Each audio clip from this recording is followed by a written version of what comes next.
So Juhu Lee, good to see him under the minute, 59.9. Behind him, Brian Smith, I think that is, from Hamish Sellers. Hard to pick up from here. Yes, Joel Hamish. Benson is behind Hamish. Looks like Brian Smith, he's just suffering there behind the CBR 1000. He's definitely got more track speed than Juhu, but gets on the straight and up the hill. He just doesn't have the legs to get past the CBR 1000. Chip Sellers just going past Brian Smith down the back straight using the extra horsepower of the 1000. Now he's up behind Juhu Lee on the CBR 1000. So Chip taking things fairly easily, as he should be. Again, eyes on tomorrow afternoon, more so than trying to take any titles in the sprint races. He's going very gingerly, actually. It's good to see, looking after the machine.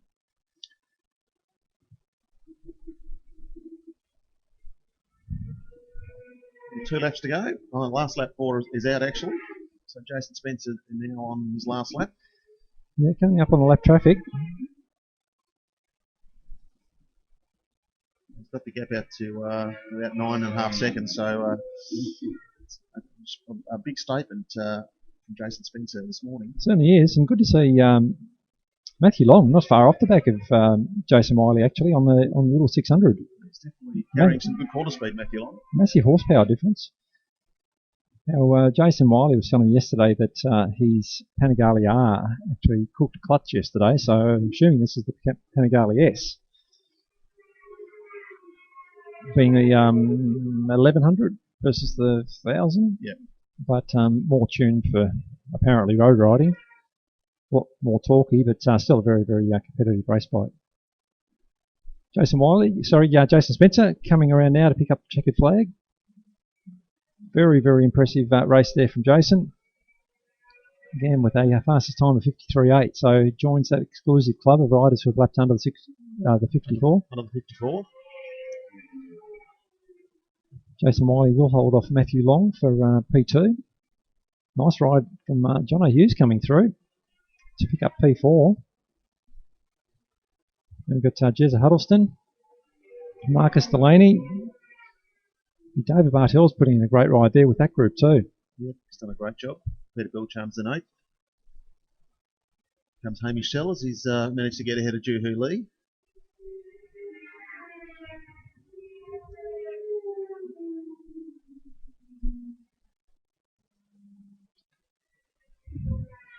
It's Sam Delaney, next bike over the line.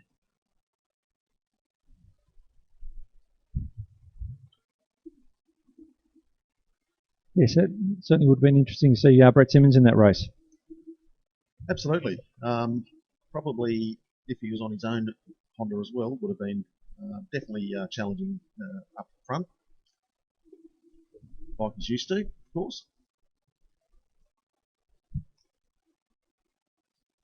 Jason Spencer just giving us the wave as he comes in. Quite happy with his result, I think. As he should be. Looked very, very impressive. He'll be very happy with that lap time when he does his debrief. Yeah, certainly, as I was saying, not shy on power. It's even 1000cc machines, you don't see them wanting to power lift just that all the way down the straight. Of course, it comes down to bike geometry as well, but it did look quick. Certainly did. My old girl certainly doesn't want to do that. No. The wheel that easily down the straight. So. Even popping the clutch up a dozen times and pulling on the bars. Is that a relatively new Honda? You know, the one. It certainly looks like current model. I don't know how old it is. I don't know the background behind it. I think at one stage bought the Boyd Witzman, ex-Boyd Witzman bike, I believe, early on. Yeah, I think they've moved on from that to more current models. Yep.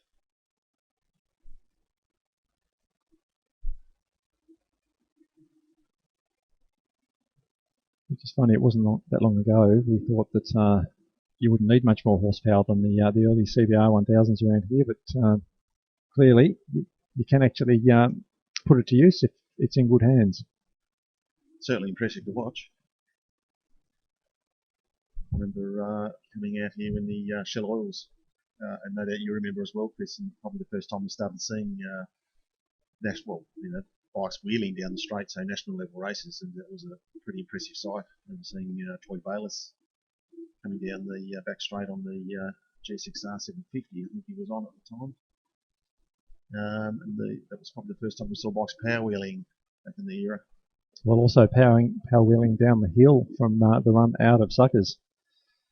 In fact, it even goes back to, we saw Robbie Phillips power wheeling off the top of the hill there on the ZX7.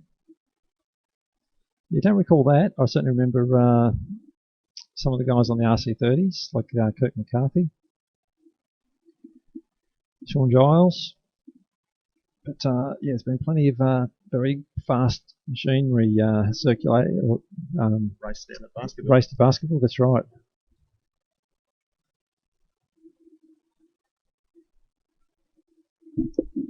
All right, well, this brings us up to the next race in the program.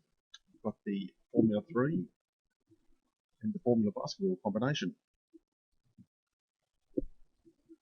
Who's your money on this one, Chris? Definitely Dale Madden for outright honours. He was the fastest qualifier on the SV650. So I think he'll pick up the prize for Formula 3. Now in Formula Basketball, I thought we were going to see Jonathan Bennett out there, but it appears he's not out there, which is a shame. I was looking forward to seeing him going around. I thought he might have been a chance. So I'd be saying in Formula Basketball it's probably going to be Nathan Toll. He's on a CBR 600, I think.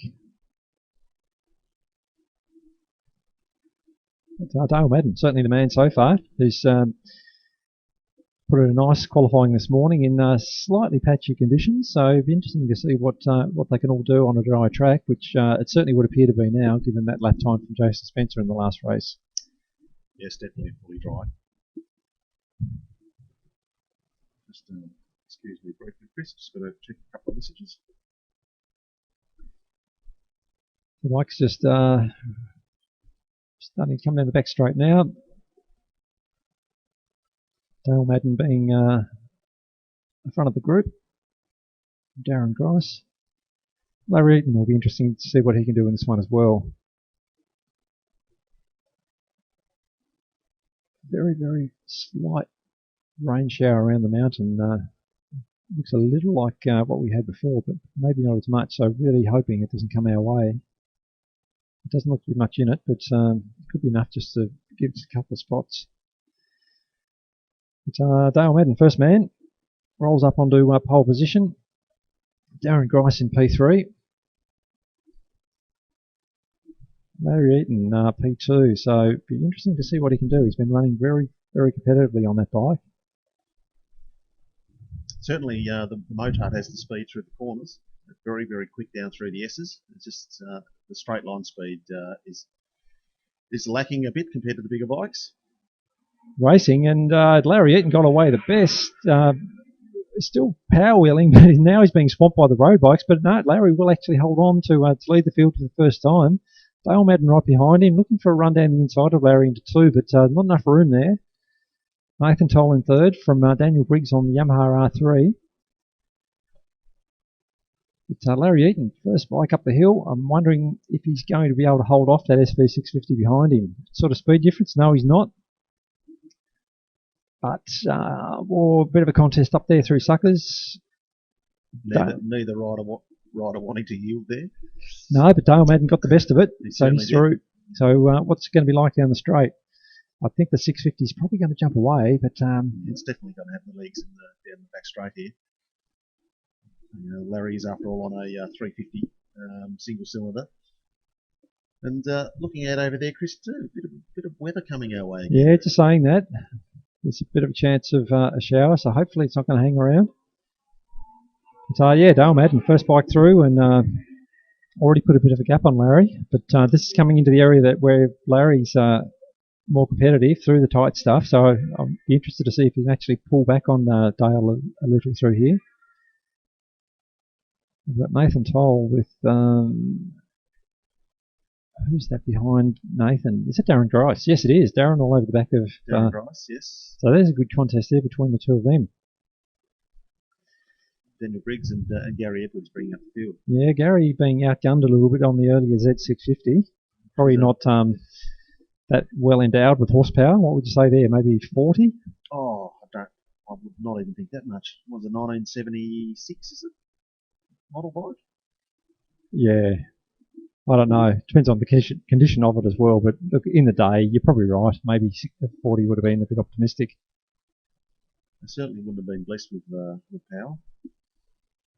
Dale Madden probably eked out that gap a little more, perhaps. It was 1.75 last time round. Yep, 2.33. So he's extending that lead on Larry Eaton. Nathan Toll pulling out a little bit on Darren Grice, perhaps, but we were saying before that it's a new bike for Darren, so Darren's probably going to be coming to terms with that. So I'm just seeing, what's Daniel Briggs riding there, Chris? That's Yamaha R3. An R3, oh yeah, okay. Right. I didn't know Daniel had a Yamaha R3. No, I think it's Christian Riley's bike. Okay. Christian has fortunate withdrawal from this weekend. He did manage to hurt himself a little while back, and I'm assuming that he's still not 100% fit. But at the front, Dale Madden coming down over the hump appears to have pulled out on Larry Eaton just that little bit more again. But Larry's not throwing the towel in. He certainly looks 100% committed through that sweeper. Yeah, and he's coming into the part of the track where the twists and turns will really suit the motard bike. The gap's come down. It was 2.3 last time around. Now it's 1.8. So potentially game on here. As you said, Rod, now getting into the twisty section where Larry has an advantage. The problem, of course, as we've said many times, is if you're on the low-powered bike, it's very, very hard to claim the race victory because you've got to hold the high-powered bike behind you on the back straight. Yeah, it's very, very difficult. You almost you need to get the brake on the faster bike early in the race if you can through the twisty parts and build that gap if possible on that last lap so you've got that buffer zone.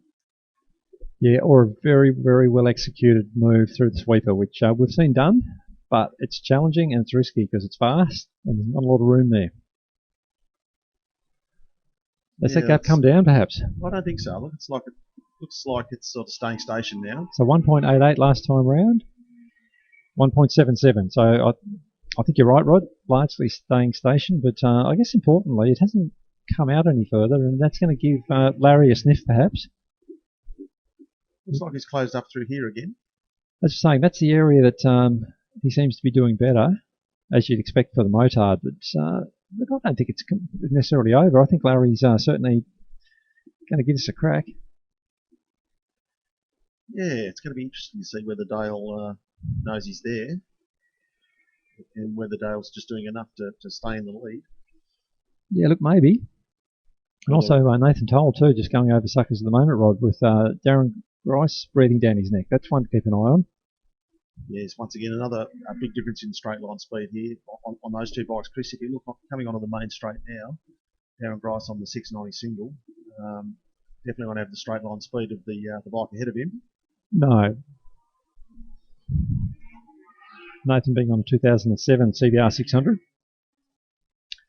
Yeah, the gap's gone back out to just over 2 seconds, so Dale Madden has done a bit more on that lap to break Larry. Yeah, of course, it's as we say, it's one thing to catch up, it's another thing to get past, particularly when you're lapping very, very similar lap times. And talk about that little weather cloud going through, Rod. Tiny spots of rain on the windows of our commentary box. Yeah, and there's still 3 laps to go, so this is going to certainly throw some doubt into the riders' minds as they're coming down the back straight. They'll be copping that rain directly on their visor. And we'll probably see riders backing off or staying station. They're going to have to quickly assess the track conditions and decide whether they're going to keep pushing or not. Certainly at this stage, it would appear there's no reason for them to back off. It's very, very light. Dale Madden just rounding up Gary Edwards at the moment. But the gap is now way out to 5.2 seconds. So I don't know if Larry had a moment. Larry's definitely eased off. And Dale Madden hasn't at this point. So Watching Larry come through the sweeper there that time round, he was taking it very easy, just assessing the track conditions. Yeah, well, certainly over now, barring any incidents, because 5 seconds with only a couple of laps remaining, you're not going to pull that in. Well, it looks like that front's pretty much passed as well, so just a slight bit of rain still hitting the commentary box glass here, but looking quite clear now in the distance. The sun's starting to poke its head through the clouds again, so yeah, it's going to be one of those days that we've seen many times here. Hopefully the afternoon we can just see full sun. Well, as I was saying before, I thought the forecast was for that. In fact, it's still showing that now, that it's largely going to be a clear afternoon. So hopefully it's largely behind us. Last lap board is out for Dale Madden. Larry certainly backed it right off. Out to 10 seconds now. I don't know if it's just rolling off or if he's actually experiencing a problem, because that's a big difference in only a couple of laps. Yeah, no, you can see Larry's just touring around. He's decided that's it. He'll just stay stationed in second position. Darren Grice trying to get past on Nathan Toll on the last lap, looking for a way around the outside through turn 2. Probably not the preferred way, but we've seen it done a couple of times. Yeah, I've seen it done. It's definitely a hard move to do. You tend to run wide there and end up mucking up your exit into turn 3. Old Darren there getting some lap traffic right at the apex of Suckers, which is not where you need it. So that's prepared to his chance of any or picking up P3. So Nathan Toll, I think, pretty safe now. There's Dale Madden take the win. So a very comfortable win for Dale Madden in the end. And I'm sure Larry Eaton will still be in second position. He's just coming around the sweeper now. Taking it very easy. Bringing it home safely. Yep. So to Nathan Toll from Darren Grice. So nothing between the lap times of Larry and Dale. Larry actually did the fastest lap of the race on lap 4 with a 102.06. And Dale Madden's best lap, 102.12. Yeah, I think, as we said, that Dale's still going to have a slightly easier time of it, given his extra straight line speed. Yeah, it's going to be a tough one for Larry. He's going to have to get the break early on if he can through turn 2, 3, 4, and try to build that gap out to hold Dale at bay. But you know, we've seen it done. I think of Chip Sellers on the SV650 racing likes of Stuart Bug on a pre-modern ZXR 750. We have. And, you know, Chip got the better of him, from as I recall. So you can do it. It takes a lot of hard work.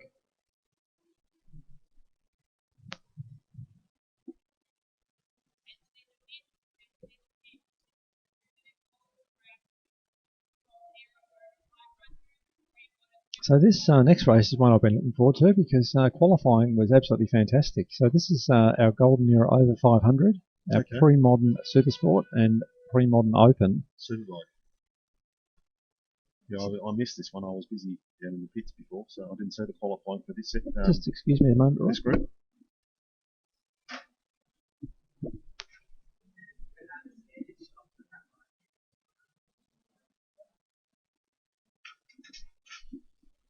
Okay. Just like waiting for the information to come up on the screen. So, sorry, Rod, as I was just saying, yep. The qualifying in that session between Jason Wiley on the Golden Era over 500, the GSR 11, and Bob Sellers on the pre-modern Open bike, being the Yamaha R1, 2004 model, I think. Nothing at all between them. Okay. They're all over each other, so I thought this race could be very, very good. Jason Wiley's always an entertaining racer, and he leaves nothing on the old historic bike either. So the other rider I'm particularly interested to see how he goes, Joe Browning. He's been coming along very well on the pre-modern Supersport Kawasaki ZX6R. Okay. I think he said he set a PB yesterday. Fairly new to racing, so really good to see him progressing. What's his bike number? Oh, yeah, 206. Yeah. It's just down Yep. there on the white coloured Ninja. And Don Fenton's one to keep an eye on too. That's an earlier CBR 1000, the pre-modern Open. My pick, I think, is still going to be Bob Sellers or Jason Wiley. I'll go Jason Wiley, I think. I'll go Bob. I think it's going to be very hard to pick, but I know that Jason Wiley's a fierce racer, and if he's close, he'll certainly have a go. Yeah, I think you're dead right. Jason is definitely probably got the bigger brakes, but maybe not. And the R1's definitely got it's probably a little bit better package than the early model Suzuki. Bob's probably biggest disadvantage is he gets a bit tired after about 6 laps. Yeah, yep. It is a physical thing to do. It is. Certainly leagues apart in machine capability. The GSXR 11 was not really a purpose-built race bike. It was a sports touring bike. Still very capable, of course, but compared to the R1 that Bob's riding, which was a purpose-built race bike, it's obviously newer, significantly improved chassis and suspension and brakes. Yeah, they're definitely leagues apart.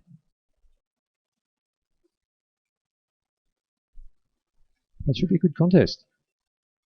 And yeah, the bike that Bob's on, no offense against Bob, but you put someone like Mike Jones or something on that bike, it'd still run 54s. So well, to run 54s with Hamish Sellers on it. Okay, there you go. So it's definitely a very, very competitive package. That's Stuart Bug re-entering the pit. It's a bit of a shame.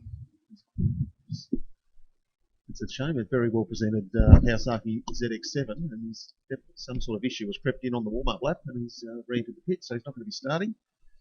But we're in the starter's hands. The red flag is in. Lights are on, and big creep there in the second row.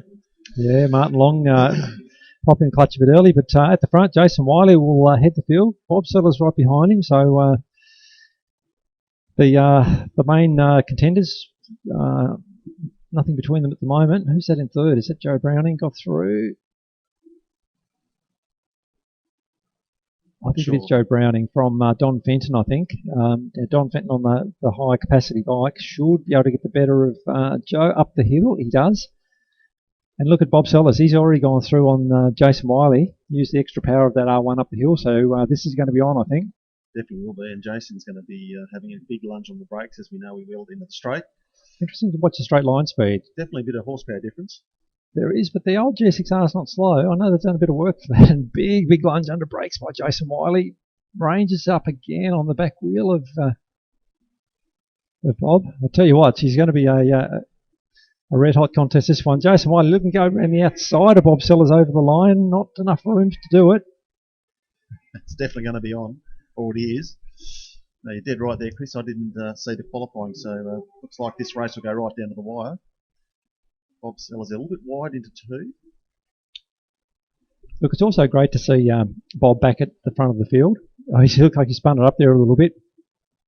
It's certainly bringing the best out in him, as it does to most riders. And look at that, the speed of that R1 up the hill. Gaps Jason Wiley very, very comfortably. Yeah, and also down into Calvin's, it's got some pace. But interestingly, once Jason Wiley gets that GSXR 1100 wound up, it's not too different down the back straight. No, it's not slow at all. Could be just a gearing thing, because the GSXR would be more than likely a 5-speed. Oh, definitely. Where the R1 ahead's a 6-speed. Not that you use all the gears around here on a 1000cc bike. No, it's look, I've first-hand experience with a GSXR 11. Sorry, not so much in the chassis, although the chassis is very similar to the 750, but I raced a 750 with an 1100 engine. I can tell you that the 5-speed does make a difference. They don't give you the flexibility of a 6-speed box, and the old 1100 engines also carry a bit of engine braking into corners. So you need to be balancing the throttle pretty well to keep the machine flowing, as Jason Wiley's doing very, very well at the moment. Jason looks to have closed that gap down again. How are we going for lap times? We've got Bob Sellers 57.85, 58.65 for Jason Wiley. But I think this next time through, I wouldn't be surprised if Jason Wiley's a little bit quicker. He looks to be getting that old 1100 wound up. He's definitely got some pace on the brakes. That's going to go right down potentially to the last lap. Once again, he's right on the back wheel of Bob Sellers as they come around the sweeper. And you're right, Chris. Jason Wiley did post the fastest lap so far in the race. A 57.75. So getting to that point where Bob might be starting to feel a bit of fatigue, but hopefully the adrenaline's still covering that, knowing that he's got that GSXR 1100 of Jason Wiley right behind him. Yeah, I think watching the two bikes there power up the hill, I think it's probably just that difference in the gearing.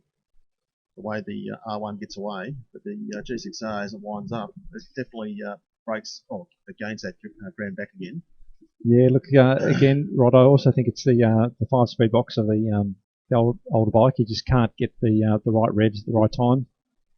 It is a bit of a compromise, so it's effectively what you're saying. It is still gearing, but somewhat limited by the internal gearing being the 5-speed transmission. But still nothing at all between them.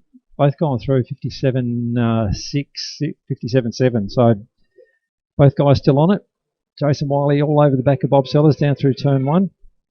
Going back, Don Fenton still in front of Joe Browning, but only just. Joe all over the back wheel of Don. So great couple of battles going on track at the moment. Look at R1 up the hill. It pulls probably 3 or 4 bike lengths on that old GSXR 11. Yeah, but once again, I think we touched on that gearing. It's probably just where the RPM is sitting on the old G6R. It just doesn't have the engine in the sweet spot to get the power down. No, you're quite right. And look, down the back straight, there's not too much between them. Of course, it depends on what sort of speed they're carrying onto the straight, because that makes a big difference to your straight line speed. But, through the chute, I think probably give to Jason Wiley. He looks like he's got a fraction more speed on Bob Sellers, so looking for a run up the inside into 1. I think that's going to be a bit tight. I reckon Jason might try over down the inside into 2, and there he goes. Gets that done. Now it's up to Bob as to what he can do to come back, and I think up the hill is probably his best bet. Yeah, well, that's what he did last time. Definitely, the R1 gets the power down, it definitely gets off the bottom of the hill a bit better, as you'll see here. Whether straight up there, and he's around the outside. Good, solid move from Bob. Good to see the competitive side of Bob still there. That's what I'm saying. It's good to see him fighting at the front. He's got extra motivation and showing that he's still got it. It's going to be battle of the brakes. We've got 3 laps to go, so 2 after this one. Absolutely fantastic battle. Look at that down the under brakes at the old GSXR 11. Oh, there's no room there. It's getting a bit close.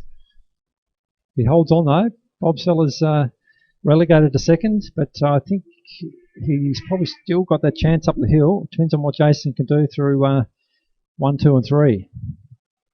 In fact, starting to pull out a little bit of a gap now, so maybe that's going to be enough of a buffer for him. I think so. I reckon Bob's probably feeling it by now. 6 laps in.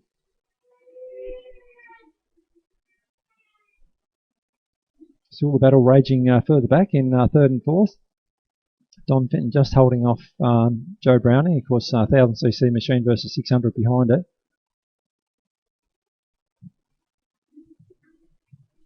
And then only a little further back to Martin Long was putting in a nice ride. Unfortunately, Stuart Bugg, who normally would be challenging for the podium positions, has had some machine issues. Yeah, it's a shame to see. It's always good to see Buggy out there. Beautifully presented bikes. Karen Webb just crossing the line on her GSXR 750, but about to pick up the last lap board is Jason Wiley. Now gap Bob Sellers reasonably comfortably out to 3.7 seconds. So I think Bob's quite possibly feeling that little bit of fatigue, and now that he's not in the heat of battle, it might be slowing him up a fraction. But look at this further back. We've got Joe Browning still all over the back of Don Fenton. This one's going to be worth watching for the last lap. Yeah, got one last chance at it. Well, he's looking for a run down the inside, but Don keeps the door closed on that. No way through for Joe. So being on the smaller capacity bike, he's going to have to get a move on pretty early. Bit hard to see what he can do from there. But both riders riding very, very nicely.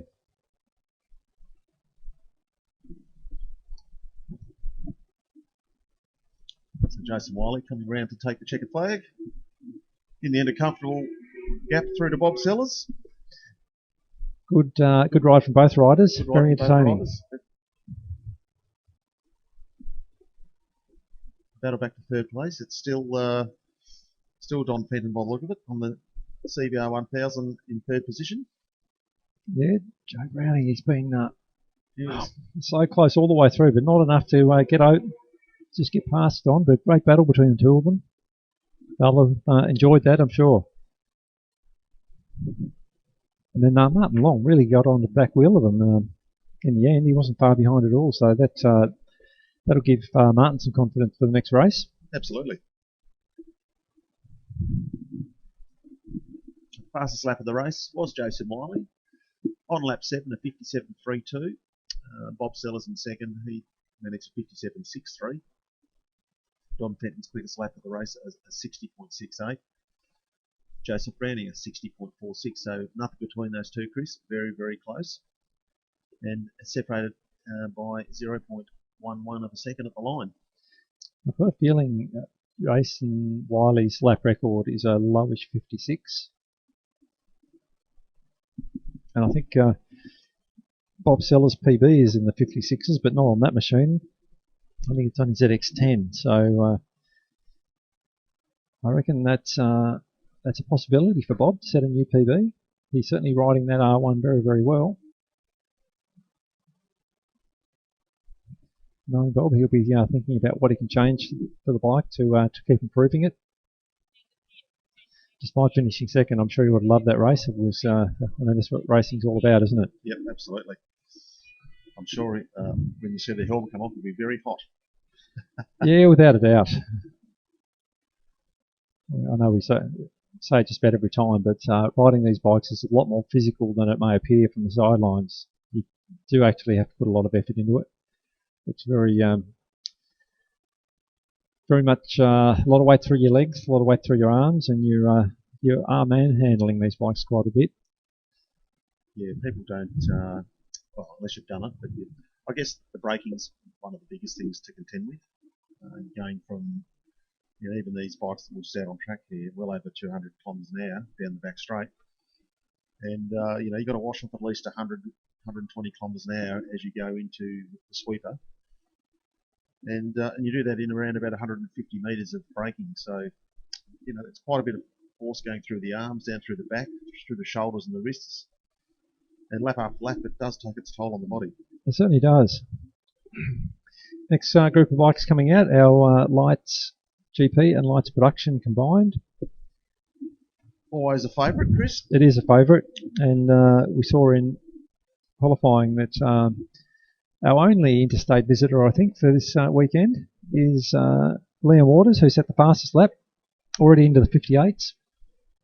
And I was recalling this morning, Rod, while you were changing some tyres, I think, that battle between Liam and Joel Kelso a few years back. Oh, that was unbelievable. There's actually a picture of it in our program. And for the whole 20 laps, they were swapping paint, and you could not pick it until the end. I don't know how many times the lead changed, but one of the epic battles here at basketball over the years. And Liam claimed the victory and also the lap record. In fact, I might even be able to find what the lap record is. When you're looking at the lap records, did you find the junior lap record by any chance? The old one. If Brett Mansfield, our website administrator, is listening, that one needs updating, but that was a 1:11.181. So we saw what this morning, 1:08. 1:08 something. So yeah. Amazing. Almost 3 seconds a lap faster. That's a very, very fast time for a little R15. But just looking now for the... Okay, so Liam Waters, Lights GP, 56.1. Okay. He set on that day. So a high 58 this morning is very, very comfortable for him within that. The track conditions right now would be suited for definitely going quicker than this morning. And should touch too on this category for people that may not know. The lights category, we've got Lights GP, Lights Production. So the big difference there, GP is obviously a Grand Prix based motorcycle that's not derived from production bike, so built purposely just for racing. And in this field, you may see a Moto 3 style with a 4-stroke engine, also the earlier style 125 2-stroke engines. Then the production side is basically anything that you can ride on the road that's been converted into a race bike. So typically Kawasaki Ninja 400s qualify for this category, and the earlier Ninja 300s, CBR 250s, all sorts of types of different brands and machine types and engine configurations. So it's a very exciting class. The other rider to watch out for, just noticing him rolling out on the dummy grid, is Brett Simmons. He went P2 actually this morning, but he will start from the dummy grid, which is the back of the field, on the 89 RS250. So hopefully Brett's still going to be able to make a bit of a show of it coming from the rear. Just see a few riders shuffling around in their grid spots. So one thing we always encourage riders to do after qualifying is to make sure they go down and have a look at where they've got to start from, because it's very easy to get confused when you Red lights on and racing. I think it's Liam Waters got the jump, but Jesse Woods on the production Ninja 300 looks... no, he won't. He elbowed out by Liam Waters. It was a great start from Jesse, but won't quite pick up the lead. Well, Liam Waters off to a fly already. You can see that corner speed. He's showing his class, but Jesse Woods certainly within striking distance. Unfortunately, our P3 qualifier, Taran Ocean, looked to have got away poorly. That's a bit of a shame for Taran. Yeah, he's definitely didn't get a good start, and very hard to launch those little Grand Prix bikes at times. They need a lot of RPM and timing of the clutch and a lot of slipping of the clutch to get them to hook up and fire off the line. Liam Waters leads the field down the back straight for the first time. Hard under brakes into the sweeper. Absolutely loves coming here to Baskerville, and I'm sure everyone loves watching Liam riding around. We only see him once a year, so you see him get slightly larger in stature each year, but still a fairly diminutive figure, you'd say, Rod? Yes, definitely not a... he's quite small. Which is absolutely what you need to ride a Moto 3 bike. Most of the guys that are successful on these bikes aren't very tall. They're sort of compact, and that's what you sort of need for speed and aerodynamics. Absolutely clearing out at the moment, though. Just showing his class. He just, I was saying with Tom Turner in the junior class, he just looks like he fits the bike. He's tucked in, and his lines are just so fast and efficient. So gapped Jesse Woods fairly comfortably now. Of course, they're in separate classes. Jesse leading the lights production class. And you can clearly see the difference between the GP bike there and the production bike down the back straight in the top speed. That'd be a good 20, 25 kilometres an hour difference, I reckon. So Liam goes through 58.42. So relative to his lap record, he's still a fair way off, but from to the eye, he looks very, very fast. Great to see Larry Eaton there holding out third position on the motard. Yeah. Great job. Tom Turner in behind him. Taran Ocean, I think it is, isn't it? Taran's there as well, yes, on the timing. Taran's probably coming back through the field after his bad start. We talk about how good Tom Turner is. First ride on a 125, and he's right on the back of Taran Ocean. It's not bad, is it? In fact, just powers up the inside of Taran. Of course, a bit of a weight difference. Taran holds him out over Suckers. Larry Eaton at the head of that bunch. Doing a great job on the KTM motard. Holding him at bay. Definitely down the back straight here, I think they'll have him in the straight line. Yeah, Taran Ocean just got past Larry Eaton on the motard. Tom Turner right behind Larry. And then you've got Brody Curtis. So good little group and fight going on there. The race leader just going down through the S's at the moment, well and truly cleared out. Now out to a 5.7 second lead over P2 in Jesse Woods. But also look at the lead Jesse Woods has got on the production bike over his nearest rival, who would be... Larry Eaton. Yes, Larry Eaton.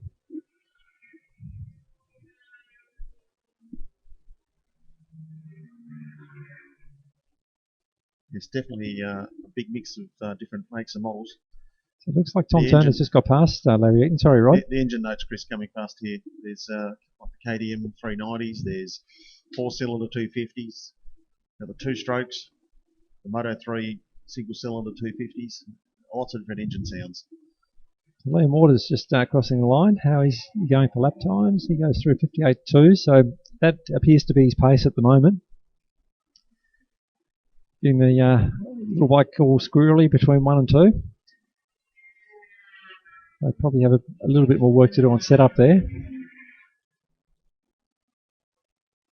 What's going to be interesting to see is whether Taran Ocean can reel in Jesse Woods, even though they're in different category.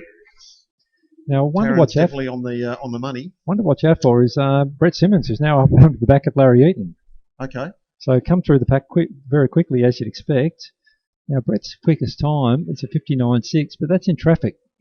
So I think he's probably going to get through this group. Saying earlier, Brett cut his teeth on two-stroke GP machinery, and it's great to see him back there doing it again. I'm sure he's absolutely loving it. Yep, past Larry Eaton and past Brodie Curtis. Oh no, pulls up under brakes. Just that's showing Brett's experience. Backs out at the right time, but save it for the next corner perhaps. Yep, flies around the outside of Brodie over the start-finish line. We've got a rider down. So who's that under in turn 1? Could be the race leader. I think it is the race leader. In fact, there's 2 riders down. So I think the other one has stopped. But looks like Liam Waters sitting on the bike halfway between turn 1 and turn 2. And then there's a rider down somewhere closer to turn 1. Yeah, missed that. It may have been an issue with lap traffic, perhaps. If that is Liam sitting on the bike. So the other rider's up. But yellow flag's still waving at this stage. Which will probably continue to wave while those riders are there for safety reasons. Sure enough, Jesse Woods now goes P1, so it's definitely Liam who's involved in that. But as you said, both riders are certainly mobile, which is great to see. But we missed it, so we can't tell you what happened. But I don't know, maybe it's on our live stream. Maybe people could see from there, but we don't have access to that. So we've got 2 laps to go, Chris. So what's going to be interesting will be whether Brett Simmons can catch Taran Ocean. Taran Ocean at one stage there looked like he was catching Jesse Woods, but looks like the gap back through to Jesse's about 2.5 seconds. So it's going to be a tough one. Yeah, well, Brett's quickest lap so far, 59.5. I was talking to him yesterday and asked what sort of times he thought he might be able to achieve on this, and he said, given the current setup, probably 59s, maybe 58s, but I guess that's playing out. Certainly reeling in Taran Ocean at the moment. I'd be saying last lap coming up, I reckon Brett Simmons is going to get him. There's only let's have a look. There's only a second between them. Yeah, I think you're right. I think it's definitely on the money for Brett to get second position. Brett's last lap through was a 59.49. Taran's quickest in the race is 59.8. So Brett's certainly got the track pace. And we know he's got the straight line speed as well. So I'd be guessing down the back straight. Mind you, Taran's still got a bit of a gap there. It's going to test Brett to win this, given this is the last lap they're on. No, it's got it in the bag. I'm going to call it now. We've come down to the straight line, speed down the back straight, and there he goes, yeah, powering past him quite easily. Taran's going to have a look on the brakes with the lighter bike, which we know Taran will, and it's going to be a drag race to the line here. Yeah, I don't think he's going to do much about Brett Simmons over the line. Brett picks up P2. But a very well-deserved and convincing win from Jesse Woods on the production bike. So picks up both the outright win and the production class win. So the first GP bike through, Brett Simmons. Brett Simmons will get the win for GP from Taran. Tom Turner, he's finishing 4th outright. Brodie Curtis, Larry Eaton, great effort on the motard. Dane Griggs in 7th. Reece Tan, Marek von Bertouche, and looks like Ollie Skinner there in 10th position. So possibly Aaron Wade or Garth Newton. I'm wondering if we're one of those riders involved in that incident. Okay, yeah, trying to work it out off there. So definitely Liam Waters on lap. Aaron Wade or Garth Newton. You both start. Just excuse me a moment, Rod. Yep.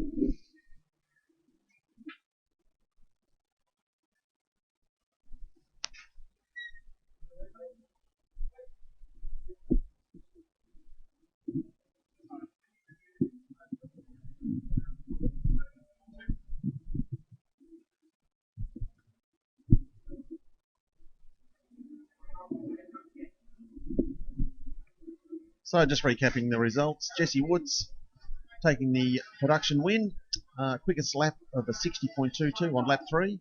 Brett Simmons will take the win for the GP category, fastest lap of 59.36 on lap 8.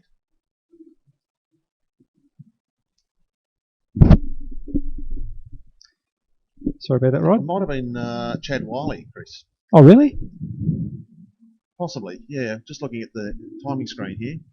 Says Aaron Wade and Garth Newton didn't start the race. Okay, so maybe that was it. So we had the two DNFs, Liam Waters and Chad Wiley. So, Well, as I was saying, it appeared that he was up, so that's the important thing. yeah, the fastest lap of the race was Liam Waters at 57.9, I believe. He got into the 57s, okay. Yeah, 57.96. So just dipped under the 58s. It's a shame for both riders that there's been some sort of incident there. Yeah, I certainly hope if it was Chad that he can get going again for the 20 lapper. I was very interested to see how he'd go because he's a very fast rider, and I thought he was going to be a fair chance to pick up a trophy in the production class.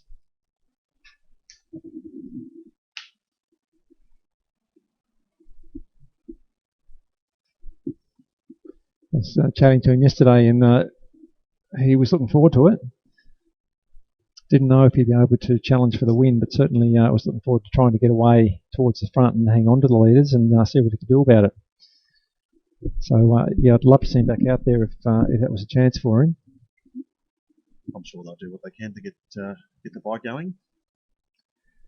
Yeah, just got to make sure that as riders do. That's right. We try to bring enough spare parts to the meeting so you can get yourself going again. Typically levers, brake, handlebars. Sometimes you might need a new brake master cylinder or something like that. Foot pegs, good ones to get broken off. Yeah, all the bits that stick out. Bits pretty that much. stick out. Yeah, it's the ones that are difficult to fix are when you, especially on a modern bike, dash units, which typically on most bikes without the dash unit the bike won't go. They're a bad one to damage and quite expensive to replace. Yes, that's right. Of course, we've seen what can happen at the higher level when they have some of the bigger crashes. I remember, I think it might have been one of the bikes. Struggling from memory here now. The big incident at Saxon Ring that almost took Valentino Rossi out. Saxon Ring? You mean? That was Saxon Ring, wasn't it? No, the one in Austria. The Red Bull Ring. Was it the Red Bull Ring? Okay, it was too, of course. One of the bikes that was picked up after that. Fairly second-hand. Yeah, I remember looking at a close-up picture of it. You realise how much force goes into breaking a bike like that because they're very strong things. They certainly are. And it was broken into about every part you could think of. Okay, so to our sidecar contingent, I've had the thumbs up that you have a 2-minute call to come up for your race 1. Sidecar's 2-minute call.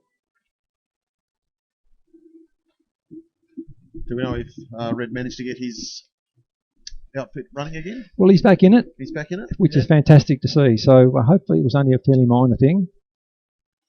Just keep saying it'd be, I'm sure everyone would be delighted to see him be able to complete the weekend. It's been a bit of a mountain to climb, not only getting his bike back going, but given he had a fairly serious accident with it, to see him rolling around again, I think would be absolutely brilliant and a great achievement for himself personally. Yeah, for sure. The incident that I wasn't there that particular weekend. It was a number of years ago now. It certainly was not a pleasant experience. No, that's right. So for that reason, it'd be great for Ed to be able to complete the weekend. He's quite rightly treating this as just a reintroduction, a bit of a sorting out weekend, just to, I guess, sort the machine out and prove to himself that he still feels comfortable doing it. So see Josh Vanderput in there giving a few guys the thumbs up. Josh just a motorsport enthusiast through and through, as most of us are. So brilliant to see everyone getting behind these guys with the sidecars. It's a great part of our sport, and exciting to see them back on track here at Baskerville.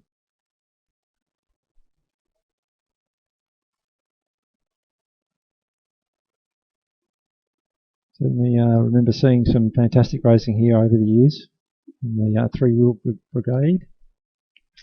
Like I said, Keith Bingham in the early days, one of the founding members of the Sports Riders Club, or the Sidecar Racing Club as it was then. Lance Roper, another life member. Lance was a big part of our club and our sport in the early years. Used to have an LCR worm with a very hot JSXR 1100 engine in it. Okay.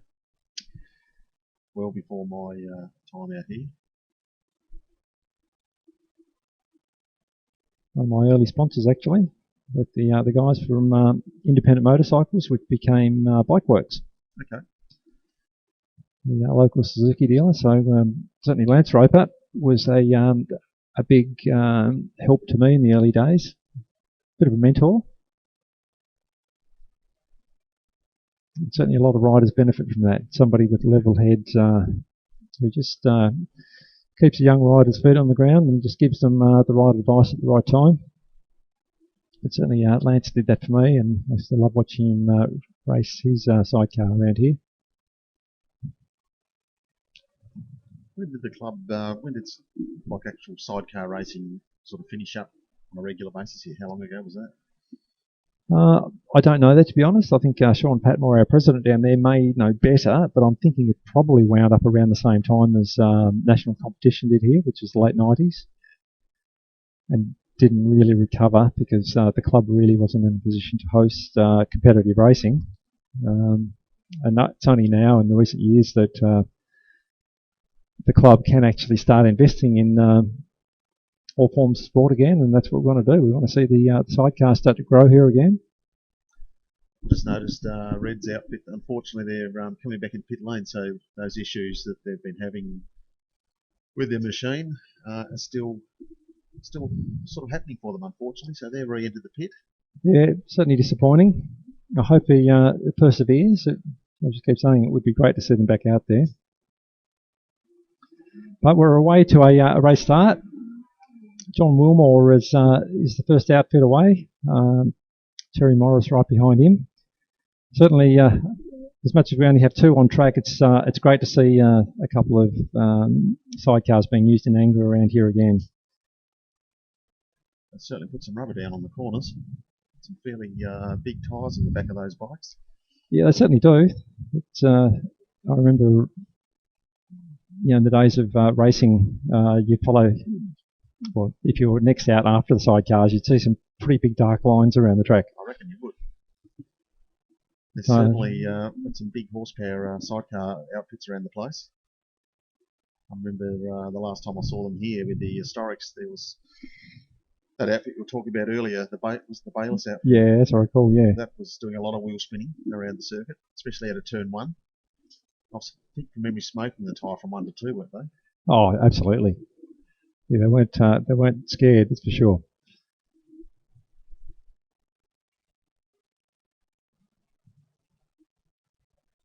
So I'm told that the race has been shortened for the sidecars to 4 laps, obviously, because we don't have that many competitors on track. Yep. Again, the intention of this weekend is just a bit of a demonstration and promotion of sidecar racing to make people realise that it is here. We are doing it. So if you're interested, if you have something, get behind it. We want to see a big field of sidecars again. Yeah, I'm sure there's plenty tucked away around the state. Yeah, there are a few. John Wilmore, who's leading this race, I think he's rattled a few cages and done some investigation, and there's a few people who are looking to build up their chairs for next year. Okay. There's one on the trailer over there, which isn't a current runner, but it's there for oh yes, I can see it. Just demonstration or just display at the moment. But hopefully we'll see that one on track next year. But I was saying earlier that there was a large contingent of mainland teams who were indicating they'd be down here for this event, but unfortunately COVID prevented that. Yeah, it's a big shame with two-hour events now affected with the COVID pandemic. John Wilmore on the leading outfit, one of the big drivers behind getting sidecars back. He's put a lot of work in behind the scenes during the year, contacting many people. So well done to John. He also put a lot of time into getting that outfit that he's operating up and running again. How long since he's used it, Chris? How long since he's used it? Yeah. I don't know. A lot of these haven't been touched for a long time, so... You'd have a lot of work. You'd have to be going through every nut and bolt and wheel bearings and brakes and looking at the engines and everything. There'd be a lot of work to bring them back up to speed, make them reliable and safe. Yeah, that's right. I know he was personally disappointed by the events that unfolded to stop a lot of people coming, because he did have the dream of seeing a big field of sidecars streaming away, but I don't think it's out of the question for the future. I think we just need to build towards that. But again, credit to John for getting behind it, because that's what actually makes these things happen. People who have the passion to say, well, you know what, I love it, so I'm just going to push for it and see if I can cause some change, and he's done that. It's fantastic. So just looking at the potential entries that may have made it here if it wasn't for COVID, any ideas on the numbers that were sort of... John was indicating 10 to 15 mainland outfits. Okay. Which would be absolutely fantastic. He already had at least one high-profile team entered. Yep. And they'd already booked. So unfortunately, again, as COVID prevented easy travel into and out of Tasmania, they had to cancel. But as I keep saying, I think it's something we can build on for next year. Just quickly back to Chad Wiley. It looks like he's standing down here in front of the commentary box. With some luck, Chad's okay. I don't think he can hear us, but he certainly looks fit from where I'm standing. So with some luck, we might see Chad back out there. Yeah, looks like a bit of a debrief with Sean Patmore, club president. So last lap, John Wilmore just rolling down the back straight, entering the chute for the last time. Should also mention Terry Morris, I believe that is. He's coming up on the timing screen as Gavin Brooks. I don't think it is Gavin. They may have changed, I don't know, but I thought it was Terry Morris. I should give credit to him also for the amount of effort he put into getting his outfit going. And well done to passenger Elise Fenton. I think that's her first time on a swing on an outfit. So, as I was saying before, Rod, it takes a bit of courage to do that. Absolutely. So well done to her. Yeah. So again, fingers crossed that Red can get his outfit sorted for the weekend. It would be fantastic to see him finish or round out the weekend with a few good laps. I might try and catch up with Elise and ask her what it was like to swing in the sidecar chair. Well, you might even be able to convince her to come up and have a chat to us, and she can tell everyone what her experience was. Yeah, it'd be interesting to find out. That rounds out the first set of races. I think we might just have a real quick break, Rod, and come back for the next race being the juniors, Tassie Juniors.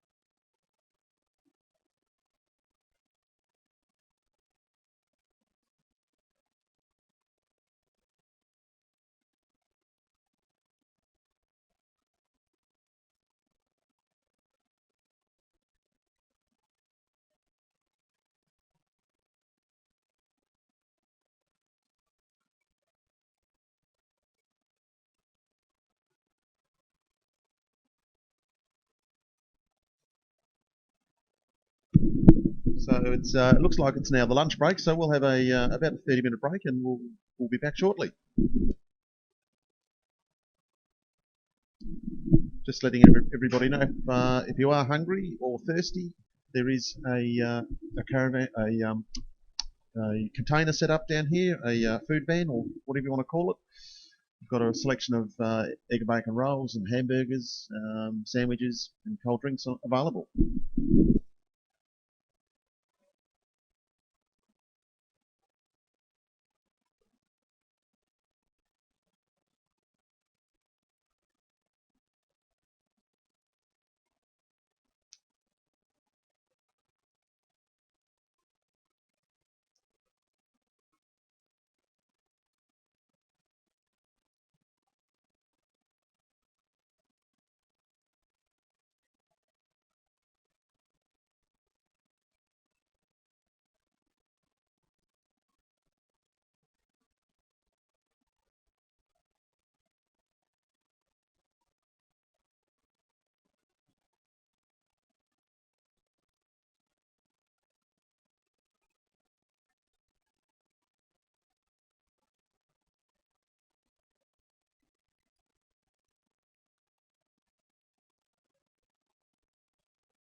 Welcome back, everyone. Sorry for the very lengthy lunch break delay. We actually had a bit of a medical issue waiting for another ambulance, I believe. But bike's back on track now. So the Tassie Juniors, they're out doing their warm-up lap for the beginning of race 2.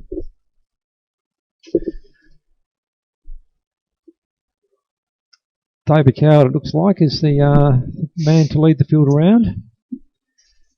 Luckily, during that break, we had a bit of a rain squall come through, but that's completely cleared now and sunshine again. Rod Garrett joins me again. Rod, welcome back. Yeah, g'day, Chris. Had a nice feed and fitted a few tyres during the lunch break. Sounds ideal. Yes, always ideal. Get it out of the way. What's the matter?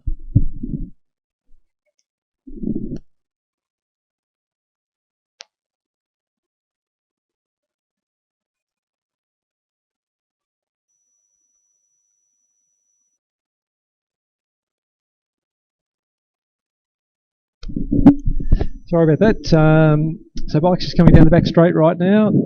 Tom Turner's the man in form though. He's at the front of the field, leading them around, and it's like David Coward right behind him. But Tom certainly has been the man in form, and we believe he probably lowered the lap record again in race 1 today. So I think he's pretty much untouchable at the moment, Rod.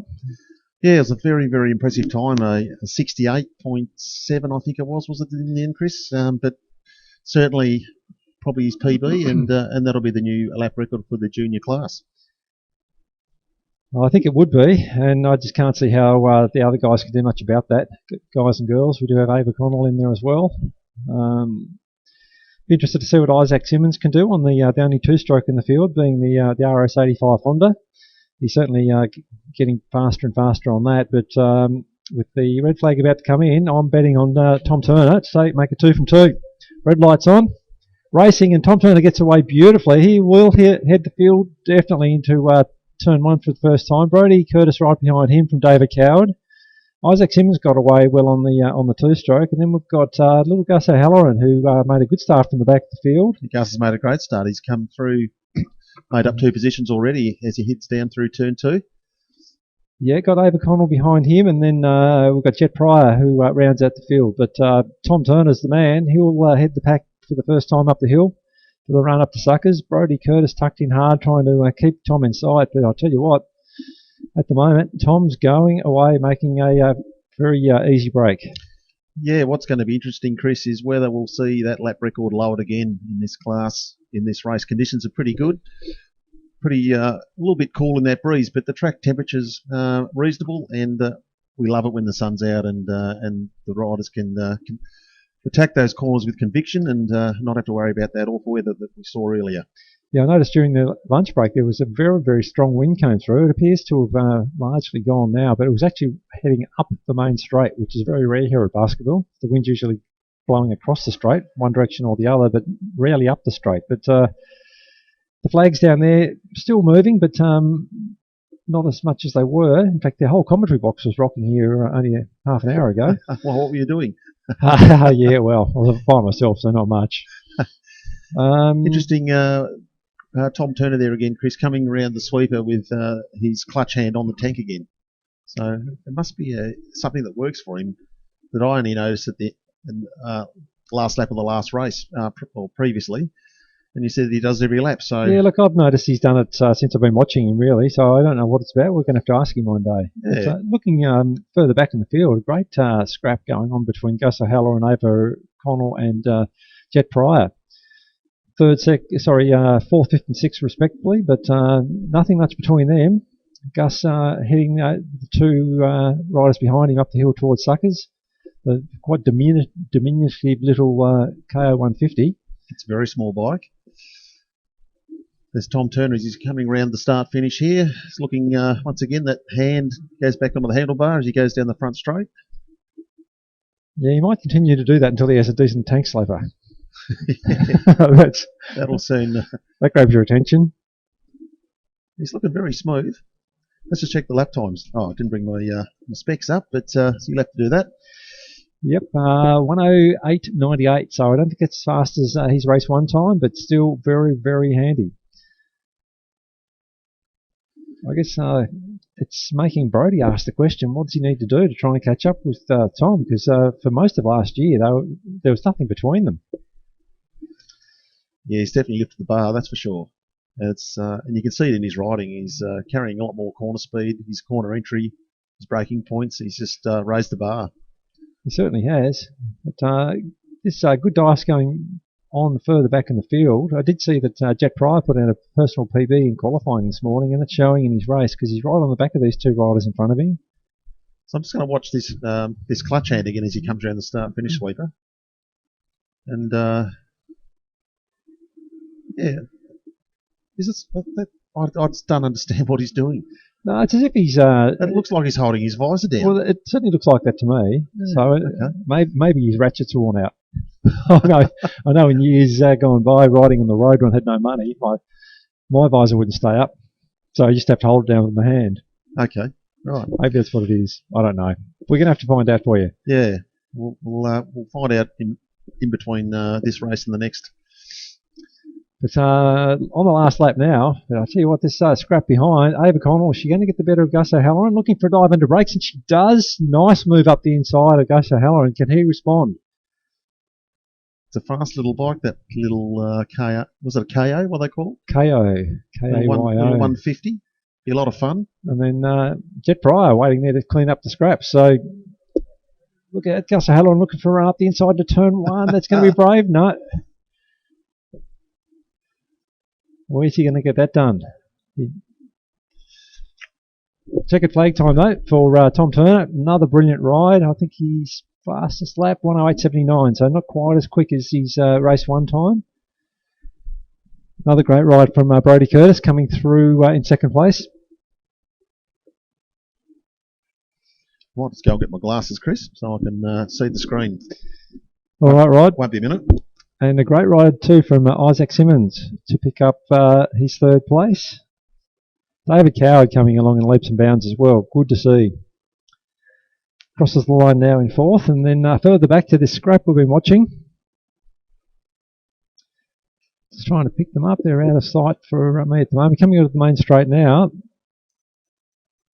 Looks like Ava Connell is absolutely bolted. Pulled a big gap on both Gus O'Halloran and Jet Pryor, but Jet's still in striking distance of Gus, so Gus is going to have to watch it under brakes at the end of the straight. He looks like he's got that well covered, so I think those positions will hold.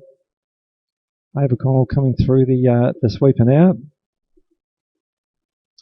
Yeah, so she'll pick up fifth place, and Gus O'Halloran does hold on for sixth, and Jet Pryor rounds out the field in position 7. So once again, Tom Turner's the man. I don't know what the field are going to do to try and bridge that gap, because at the moment he's absolutely precision perfect.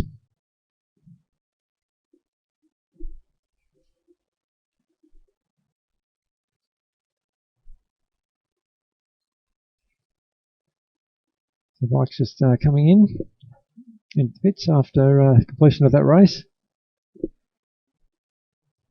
Interesting to know what that race one time was, because I think it was a low 68. Certainly very, very impressive. Begs the question as to whether or not a high 7 is possible. Maybe perfect conditions, we might see it. And that would be quite incredible out of a 150cc 4-stroke. I dare say it probably would be. I was just saying, Rod, how good would it be to see a 67 out of an R15? Well, I reckon we probably will. I think we will too. I think, with all due respect to Tom, who's riding that bike absolutely incredibly, you put the likes of Liam Waters on it, and I think you possibly could see a 67 out of it. Yeah, there's every chance. Like, Tom's still learning his craft, and he's improved out of sight, and there's probably more time to find. As you analyse each corner, and we may see opportunities to just maybe a bit more corner speed, or just try a different cornering line. Just going to I guess as he improves his craft, we might see that time come down a bit more. Well, including bike setup. I know that they're a fairly basic machine, but it doesn't stop you changing a few things with geometry. There's still, different tyres and tyre pressures. There's all sorts of little tweaks you can still make to a fairly basic bike to get a few more tenths out of them. So yeah, look, I think Tom showing this that maybe a 67 is actually a possibility. Could happen today. It could. That would certainly be something to see, wouldn't it? Yeah, it'd be great to see. Brings us to our next race, the one that a lot of us like to watch. The Superbikes are back out, and combined class today. We've got the 600s and the Superbike guys together. Quite a big field of bikes in the sprint race. It is a big field, and as we said, we do have combined classes, which we don't often run, but when we do put them together, it is very, very spectacular.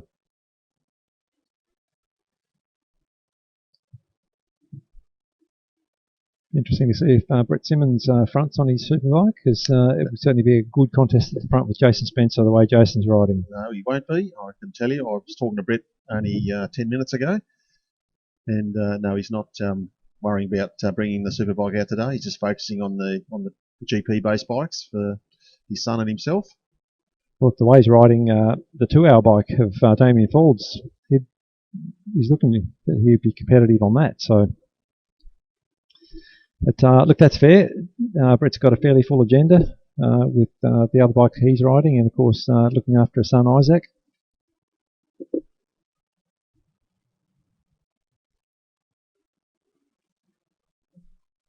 What's going to be interesting now, Chris, the conditions are certainly a lot better than this morning, and whether we'll see Jason Spencer lower that time that he did this morning, and whether there's any other 600 guys that are going to catch or try to challenge Matthew Long. We've seen in the past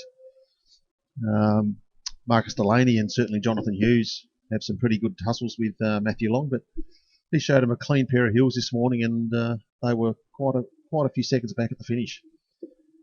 Yeah, a bit of a shame we're not going to see Jason Wiley in this one by the looks of it. I think the reason for that is that his son Chad had that crash in race 1 of the lights race, and last I heard he just had a very slightly elevated heart rate, otherwise perfectly fine, but they just wanted to monitor that, so I think that's probably where Jason is at the moment. Bike's just on their warm-up lap, on siding lap. Always great spectacle watching the 600s and the 1000s here at Baskerville, Chris. Yeah, it certainly is. Oh, take it back. Jason is out there. I can see oh, there he is. The Ducati sitting down there in the pits, but obviously that's his other one, so I completely missed him going out, and I'll take that all back. Sorry, Jason. Fantastic to see you out there. In fact, it was the sound of it that caught my attention first. Very unique sound, isn't it, the Panigale V4? They certainly do sound good. Very impressive in race 1 was Matthew Long. Qualified P2 and really wasn't that far off the back of that Panigale of Jason Wiley in the closing stages of race 1. So we're missing. I'm trying to see who's P3. Who would that be?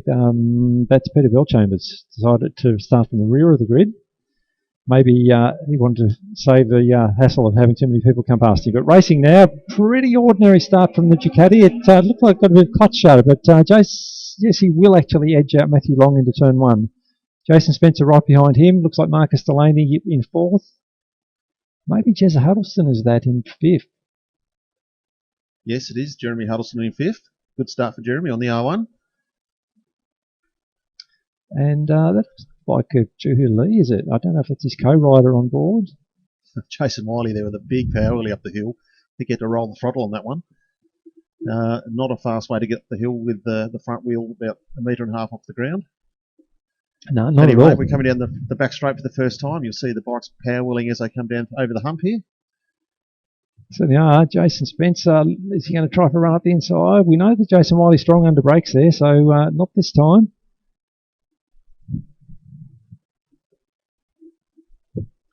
First run through the chute. Jason Spencer still not able to find a way through on Jason Wiley.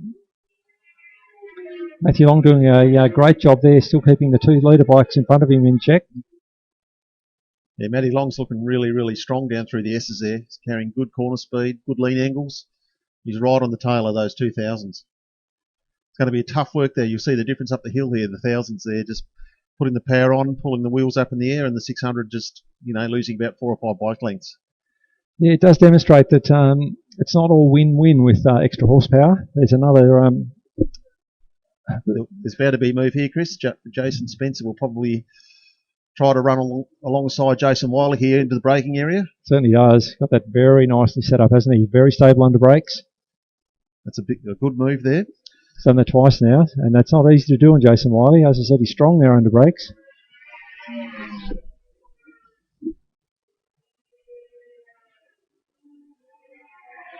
But I think Jason Spencer's already starting to eke out a bit of a margin. So, as he did in race 1, shows what pace he's capable of carrying.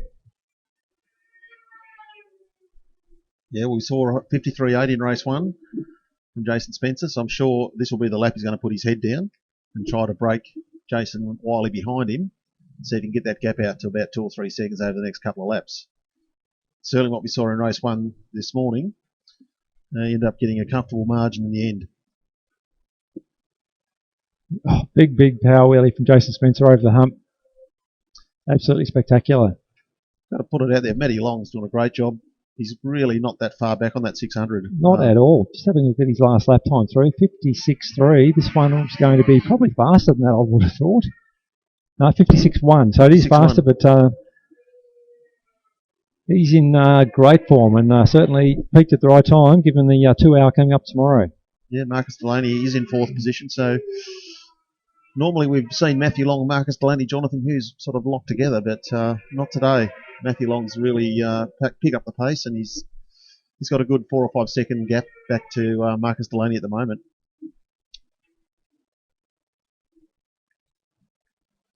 Jason Spencer looks like he's continuing to extend that lead a bit at the front. Look at the power wheel. It's on the back wheel before the hump even. Yeah, it's through the gears. It's coming up through the gears before the hump, so it's definitely got some mumbo.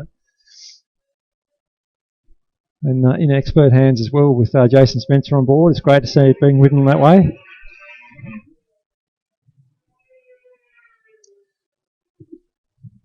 Noticing, haven't ridden on the circuit for a while, Chris, but do you remember the old bumps out of turn 1 there that we used to, on the outside, how the bikes always used to buck a bit through there?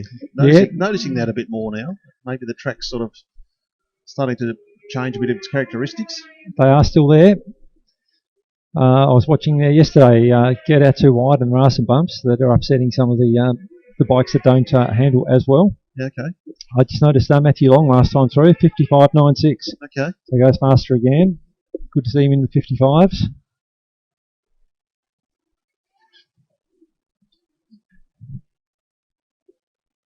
Good group of riders just there at the bottom of the hill at the moment. Just trying to pick up who's in there. Looks like Juhu Lee. Must be... No, I can't quite work it out myself. Wait till they come around the start-finish and we'll have another peek. 3 laps to go. Well, Joel Benson's in there. I think he might be riding GFV's bike from Brian Smith, Daniel Briggs. Oh, no.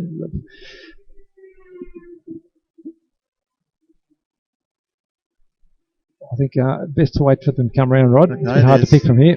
Juhu Lee looks like Chip Sellers. No, it's not Chip. It's Peter Bell Chambers. Oh, it's Peter Bell Chambers. Okay. Daniel Briggs is in there. There's plenty of bikes out there. It's pretty hard to keep track of them all at the moment. Somebody just entering the pits. Who's that? Can't quite pick it. Jason Spencer just crosses the line. Jason Wiley. So that's Sam Delaney just entering the pits. Matthew Long continues to push on. 56.34, so he's not really dropping off that much. He's looking very fast.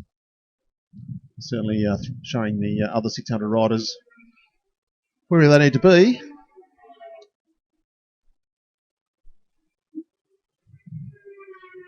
David Bartel's having a great ride, Chris. He's improving a lot. He's up in 7th place there. He's challenging Jeremy Huddleston. He's on a CBR 600. So Jeremy's on an R1 ahead of him, and he's got Mitch Hawksley behind him on the G6 R1000. Doing a great job. Yeah, it certainly is.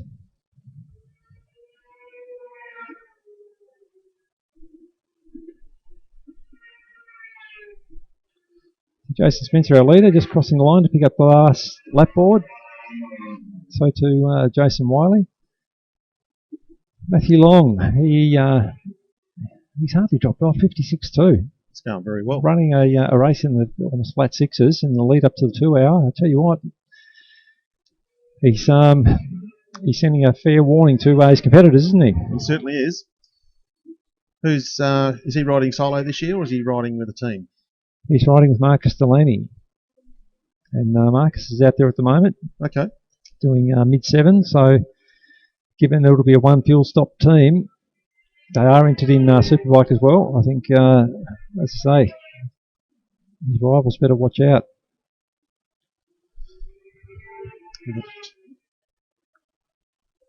Jason Spencer now just heading round to take the checkered flag. Yeah, another very comfortable win and convincing win from Jason.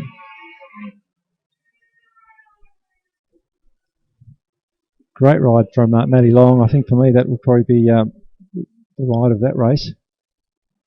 Yeah, very impressive on the R6. Comes Marcus Delaney for a comfortable 4th position. Jonathan Hughes, must be David Bartels. He's riding very, very well. He nearly got Jono on the line there.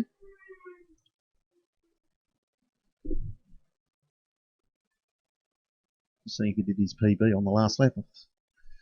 I think he did, Chris. David Bartels there. Fastest lap for the race for him on that last lap, trying to snap that extra position off Jono Hughes. So I was thinking by coming back through the infield, down from Suckers. That's a bit odd. What's going on there? Yeah, don't know what that's all about, or who it is. Sam Delaney? No, he didn't enter the pits. Yeah, I'm not sure, Rod. Trying to see who hasn't completed 8 laps. Top ride there from Jason Spencer. Picks up another one to make it 2 from 2.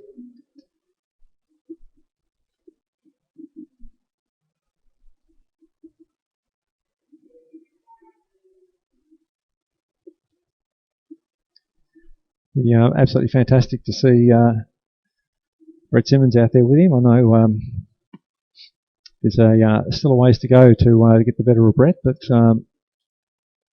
from a spectator's point of view, it would be great to watch it. Absolutely, would have been great to see Brett out there.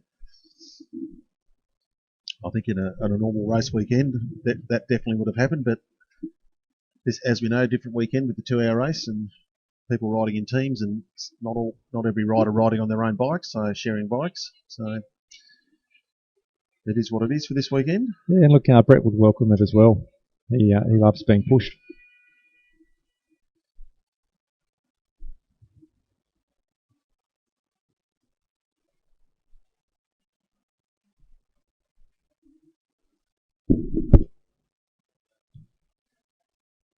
So a bit of Superbike, Supersport action there.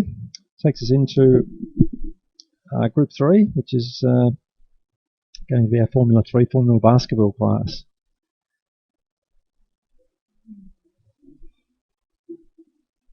Conditions still looking good. Yeah, conditions are looking about the best we've had today. Still a bit of a breeze down there. I can see the flags blowing. But again, looks to be heading up the back straight. Yeah, it's definitely different to the usual wind we experience here. Looking at the grass up in the infield there, up towards Suckers. Have a look at the way the wind's blowing there. Yeah. Would make it interesting turning onto the straight today. Just looking at the Z650 down there, Rod. I don't know if they came out with big rotors on the front like that. Big brake rotors. No, definitely not. Probably would have had a single rotor at best. Could have had a drum. Could have had a drum. So I'm sure that's a good upgrade for the Z650. Yeah, she's got the beautiful old air-cooled engine casing there. I think I've actually worked on one of those motors. Well, not too different to the GPZ 1100 engine or bike that you had for a while. Oh, yes, that's punt right. Around. Yes, that was a interesting thing to ride. It was almost like a B double, wasn't it, in wheelbase? It was a terrible thing. Yeah, that inherent handling issue that we could never fix with it. But anyway, it was a big, heavy, comfortable old girl. One of the early fuel-injected Kawasaki's. It was, yes, probably a second or third year of that particular model with the fuel injection. Did have a few issues, don't worry. Oh yeah, I think it was pretty crude. I reckon it was pretty basic, but God, I remember going around the west coast and you having probably know what the bike was like as well, but they had the ECU in the tail, mm-hmm. and it was just held on with a couple of like rubber straps, and the rough roads on the west coast, well, they broke the straps and then the ECU shook itself to death, and it stopped on the Hellier Gorge area. So yeah, fond memories of that bike. I was stuck with Northwest Motorcycles for about 3 days. They got me going, which was great. And I think I then high-sided on the way home in the wet. As you do. Just for the hell of it. Yeah, it'd probably be worth a few bucks these days. Yeah, it probably would be, but I like the earlier ones probably a little bit better. Those old quackers. Like the Z1s and Z9s. Yeah, classic, absolute classic. Speaking of bikes worth a few dollars. Yes. Big bucks now for a good Z900 or Z1R. Yes, a lot of cars from the era. Certainly a lot of bikes from the era are becoming very collectible, worth quite a bit of money. So Mike's just gridding up now. Pole position man is Dale Madden, who also took race 1. Larry Eaton certainly, I think, set the fastest lap. He did, Larry. Yeah. By a couple of tenths, couple of thousandths of a second it was. There was nothing in it. So if Larry can get that motard off the start well, there's a very good chance that if he can hold Dale Madden into turn 1, he might, we'll soon find out anyway, he might be able to get away. 3. Dale Madden is a man. He will head the field into turn 1. Big few wheelies there, 3 wheelies I think. Yeah, every gear change from Larry on the KTM motard was the front wheel popping in the air, which is great to see. But not where Larry probably wanted to be. Would have been nice for him to actually get the lead into turn 1, but he's still close enough. So further back, that'd be Nathan Toll, I think, from Sky Pickett. I think Daniel Briggs is in that mix on the Yamaha R3. It's probably Darren Grice, I think, in that pack as well. Yes, definitely Darren Grice. I was just looking at Larry's riding style. He doesn't seem to tuck down very much on down the straight section. He sort of sits up pretty high. Yeah, he might get a few tips off Tom Turner, I reckon. Like looking at him pop up there for the braking in the braking area. He doesn't really have to pop up very far. So maybe we can convince him to crouch down a bit more on the seat. Looks like he's riding to the shop to get some milk. Well, sort of, yeah. Obviously, he needs it pretty badly. It's much the same as race 1. Probably a 2-second gap there. Last time over the stripe it was 1.5. It's probably thereabouts, or maybe a little bit more now. But we know that from race 1 that Larry's got the pace. He just needs to be able to get on the back of Dale Madden. Yeah, they're virtually exactly the same for lap times. So yeah, Dale's definitely in the best position leading the race. But if it was the other way around, I think Dale will still be able to probably get Larry down the back straight here, and potentially, just having that little bit faster pace in the straight line is enough to probably make the difference.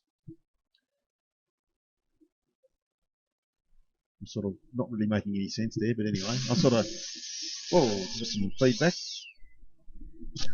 Yeah, I don't know what that was all about. Sorry, people, we just got a whole lot of feedback through our headsets.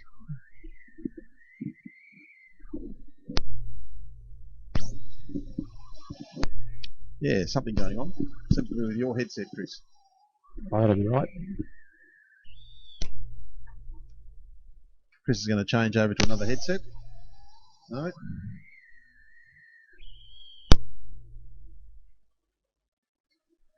Okay, so while Chris is trying to sort out that headset, we'll get back to the racing, see where the leaders are. If there's any change at the front.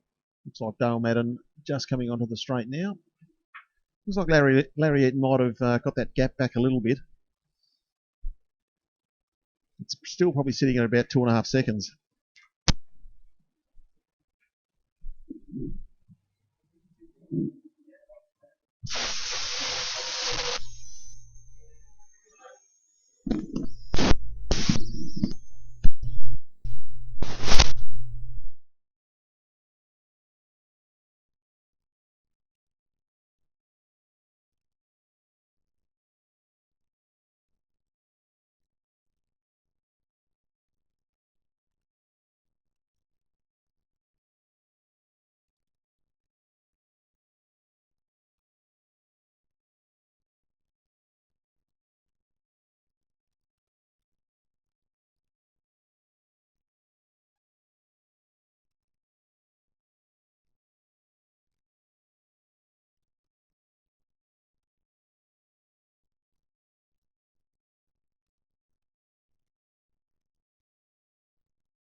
Okay, we're just doing a bit of a test here. Got the system back online.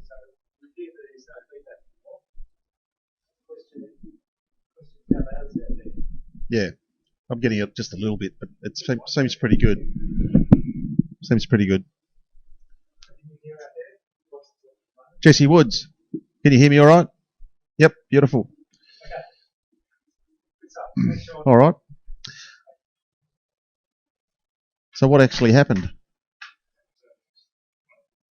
Okay, so we had something happen down underneath in the control room. Sorry about that, everybody.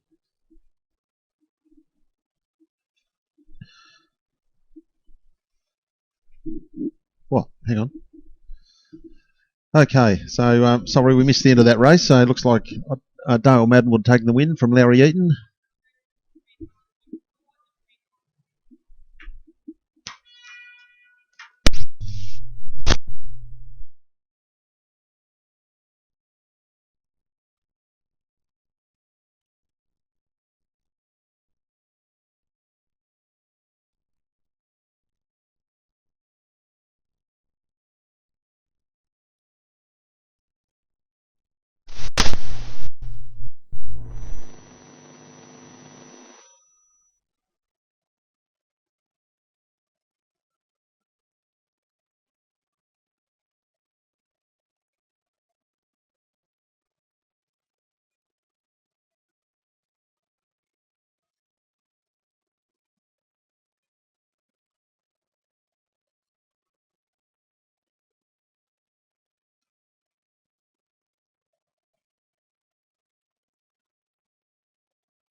Just excuse us for a minute.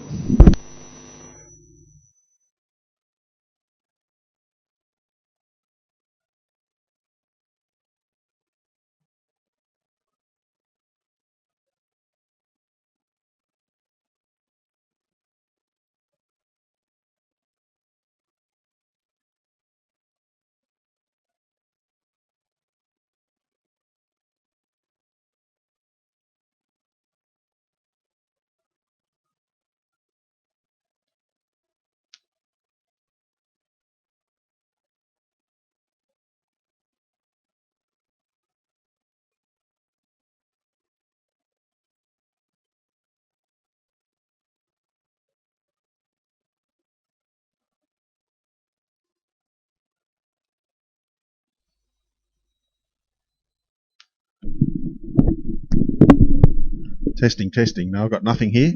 Yeah, we're not getting. Sean, we're not getting anything at all through our headsets. I am starting to now. Yep. Yeah, starting to now. Can you hear it outside though? Right, yeah, racing's underway. Looks like we've got Bob Sellers got the start that time. Yeah, from Stuart Bugg. Stuart Bugg's got that Kawasaki ZX7 up and running after missing the first race.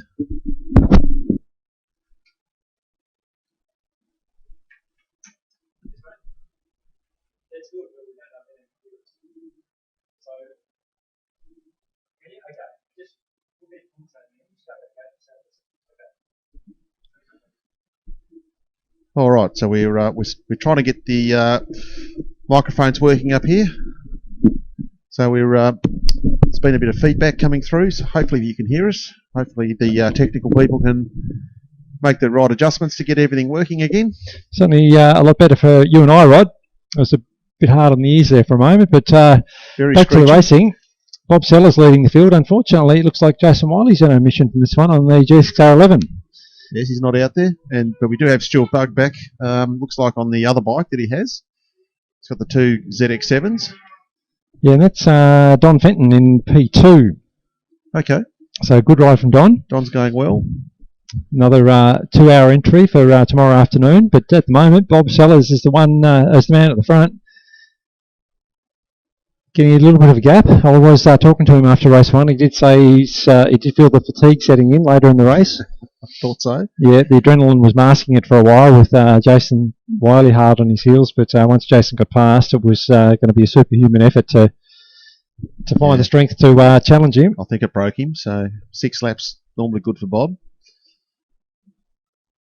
No easy feat riding 2004 R1. It's got quite a bit of horsepower. Yeah, lovely bike. It's proven itself around here. You were saying earlier, Rod, that it's done 54s around here with his son Hamish aboard. Yep. Okay. It's nicely presented, well set up bike, and Bob is really, really enjoying racing it, which is obvious because he's back at the front again. He's probably enjoying it more than his ZX10 that he has. That I think he's found that a bit of a handful to get the best out of. Yeah, I think it's one of the earlier ones, isn't it? They weren't the best for power delivery. They were pretty brutal. It is one of the earlier ones, I think. But yeah, that R1 that he's on, what's that, about 2005 model? 2004? 2004 it is. Yeah, they were a pretty successful race bike in the day, weren't they? They absolutely were very successful, certainly in Australia. Kevin Curtin back in the day. Was that was Robbie Bugden riding for the Yamaha team when they were running those? Not sure. I vaguely remember Buggy. Trying to think who else. Can't think of the name, but there was some pretty successful races nationally on the R1s back in the day. Challenge here from Stuart Bugg on Don Fenton. Jamie Stauffer, I think it was. Buggy looking for a way through, so it's 750 versus 1000, but at the moment Don Fenton's still holding Stuart Bugg at bay. I don't know how much longer for though. And then we've got Joe Browning right behind them, so good trio, or a battle between that trio. Then further back, who have we got? Martin Long?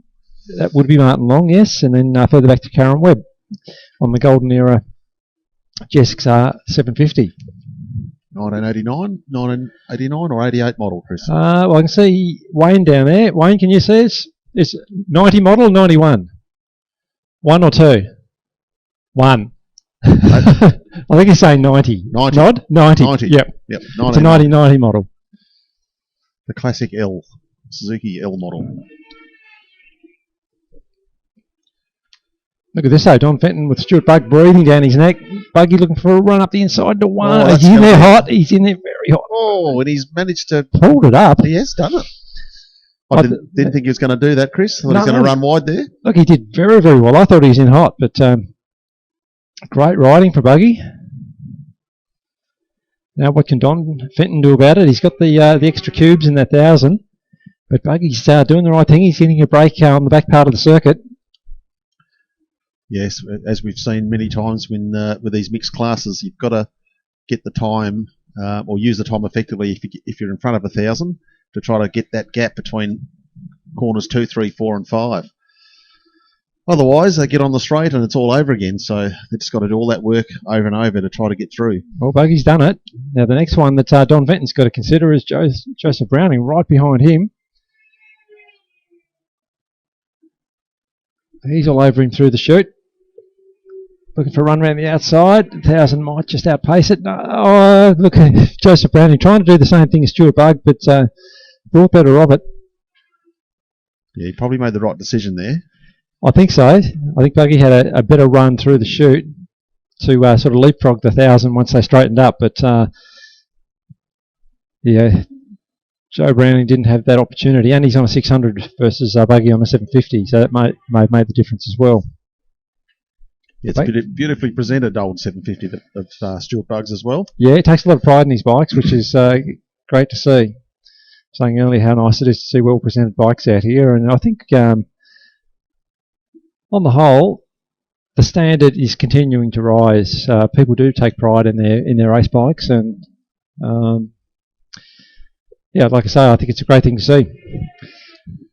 Bob Seller's really quite a lonely ride at the front now, circulating comfortably. Last time through, 59.5.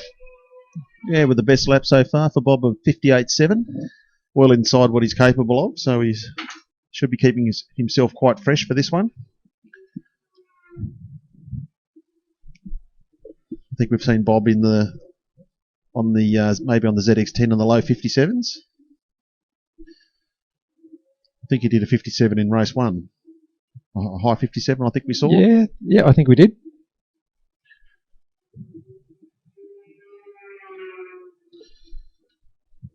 So we've got 2 laps to go.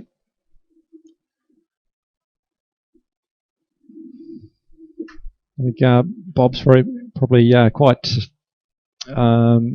happy about the fact he's got no one breathing down his neck. This stage of the race, you're starting to feel a little bit fatigued. No, he's just circulating now. He's not pushing really that hard at all. Well, having said that, it's still 59.8. Yep. Comfortable time. Joseph Browning, what's he going to do about Don Fenton in front of him? He's certainly hungry to get past. Yeah, he needs to make the move here into turn 2.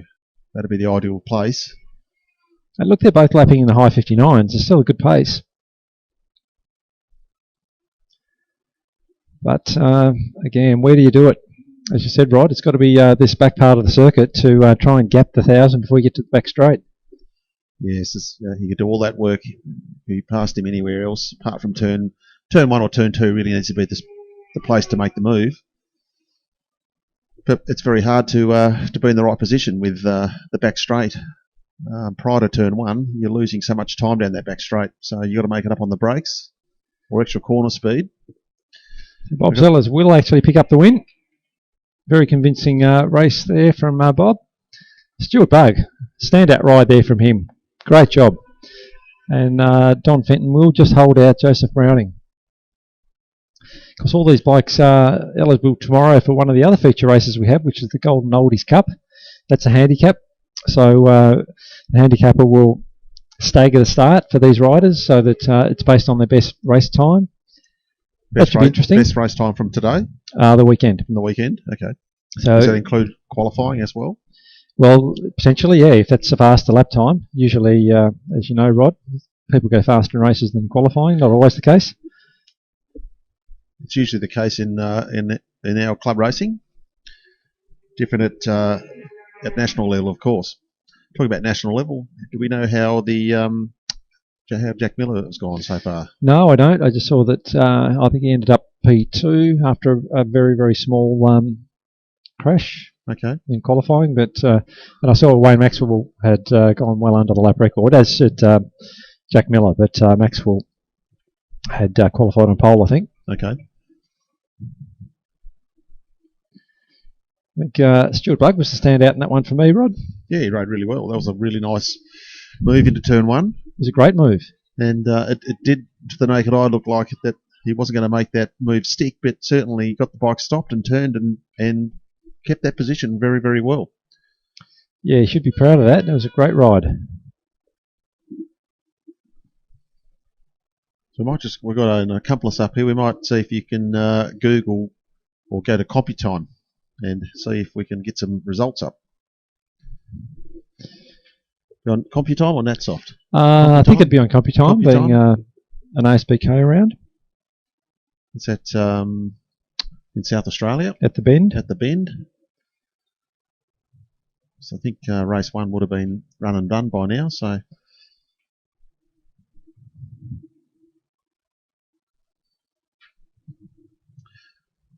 lot of us here, we all love to follow our motorcycle racing at world level and national level, and a lot of people would be very keen to see Jack Miller, who's a Australian MotoGP racer who's back home to compete in the last round of the Australian Superbike Championships at the Bend. So there'll be a lot of eyes on Jack, wanting to see how well he will go against the local talent. Be a bit of a tough gig, Chris, to come in on a bike you're not used to riding and a track you've never ridden on before and expect to do well because of who you are. I totally agree with you there, Rod. I think it would be a very tough gig, regardless of how talented the guy is. He's not familiar with the bike, he's not familiar with the track, and he's still going into a field of very talented riders, highly talented riders. Also, that, even though he rides for Ducati, the tyres that he'll be riding on will be totally different to what he uses in MotoGP. So different brand and different construction. And it's very hard to get away from the expectation. People are going to go there expecting a good result from him, and he's still human at the end of the day. Any rider's capable of feeling a little bit of pressure. Rightio, well, we've got the next group is starting to get ready in pit lane. We've got the lights production, and hang on, is that what we've got? Lights production and lights GP. Lights GP, lights production. One of my favourite categories. Now, the one I'm looking forward to watching in this is Brett Simmons on the older 89 RS250. Started from the pit lane at the last race and came through to finish second. Didn't he? He did finish in second. Of course, Liam Waters, we don't know if he actually fell off, but he certainly ran off the track and didn't complete the race. No, he did crash. He did crash, did he? No, I went down and had a debrief with Jeremy Huddleston and the boys down there. So he got caught up with Chad, is that right? No. Chad, whatever happened with Chad was his own doing. No, Liam got caught by a bit of a gust of wind, and he also, I think, got a little bit wide and found some bumps and things that upset the bike. And right, okay. Yeah. So as Jeremy Huddleston was explaining, the bumps, if you run wide there on turn one, upset a little bike quite easily. And combination with the wind, and it upset it, and that was it.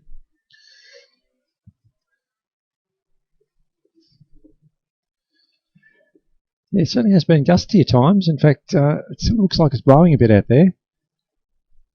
And these little bikes with big fairings on them, they're likely to get pushed around a little.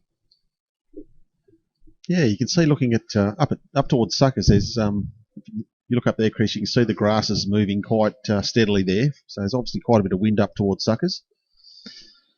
Well, I'm going to go on a bit of a limb here, right? I'm going to say I think Brett Simmons can win this. I know you said he was second lap slower than what Liam was in race one, but I know what Brett's like with the bit between his teeth. No, I'm going to go Liam Waters on this one, Chris. He's a very professional, fast young rider, and he's on the right package to do very well here. Well, we're about to find out. I'm looking forward to it. The red flag comes in the starter's hands.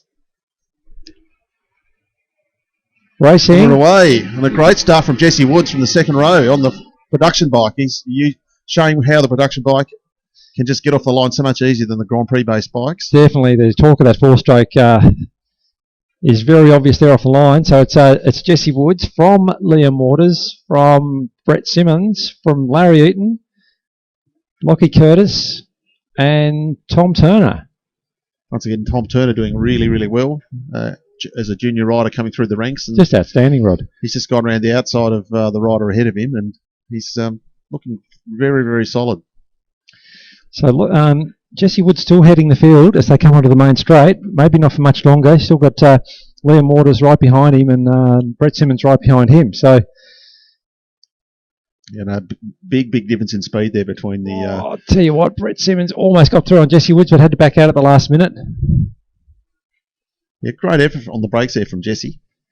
Big effort, but also again showing the experience of Brett Simmons to know when to go through and when not to. Rounds up Jesse Woods quite easily over the start-finish line. And as I said, I expected Brett's going to have the bit between the teeth.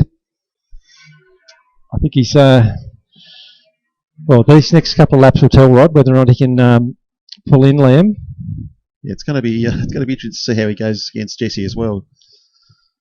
Jesse's certainly got some good rhythm down through the S's and up down through Suckers, and definitely onto Calvins. He's very fast there as well.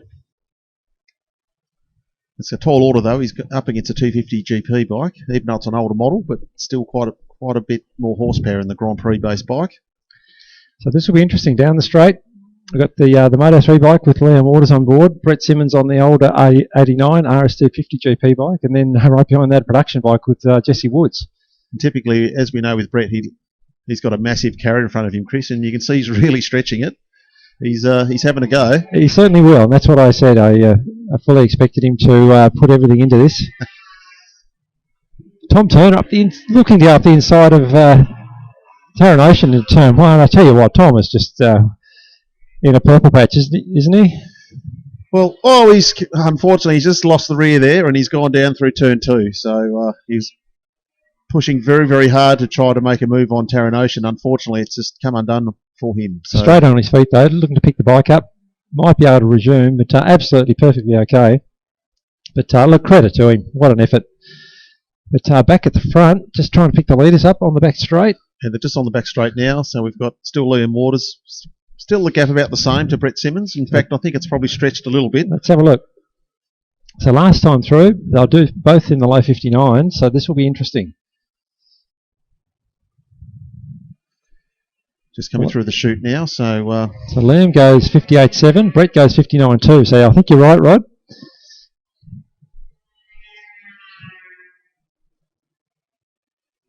It might just be a bit too much to ask. If Brett was right on the back wheel of Liam, it might be a closer contest, but to have to pull that gap in as well. And Taran Ocean is working pretty hard to try to catch Jesse Woods as well. Jesse's riding very, very well on the production bike, keeping the Grand Prix bike to behind him, which is a fantastic effort. There's definitely a huge difference in speed down that back straight here and power up the hill. So Jesse Woods is riding very, very well through the corners, maximising all the corner speed he can get out of that little Ninja 400. Good battle further back as well, with Larry Eaton, Brody Curtis, Aaron Wade and Dane Griggs, I think. A lot of changing of positions as they come onto the back straight. But back at the front, has the gap changed? 1.8 down to 1.6. So Brett's taken 2/10 out. Still, we've got remaining 4 laps. The old saying, Rod. He's near enough if he's good enough. Look at Taran Ocean having a massive dive bomb on Jesse Woods into turn 2. He came from way back, carrying so much corner speed, but couldn't quite get the move done cleanly. So it's going to happen here, Chris. Have a look at the difference between the two bikes here going up into Suckers. Taran Ocean around the outside. That's a big ballsy move from Taran Ocean. We know that he's not scared to have a go. Notice how Brody Curtis getting through on Larry Eaton as well. Larry now with, who's that right behind him? Bit hard to pick up from here as they go up over Suckers. Yeah, Taran Ocean, that was a really strong move. And Jesse Woods on the brakes though down here is very strong into the straight. As you can see there, he's closed up about 3 or 4 bike lengths on Taran Ocean there on the brakes. Gap at the front, gone back out to 2.4. This is where the Grand Prix bike's very quick through turn 1 there. As you can see, the corner speed into turn 2, they can just carry a line that the production bike just can't even dream of there.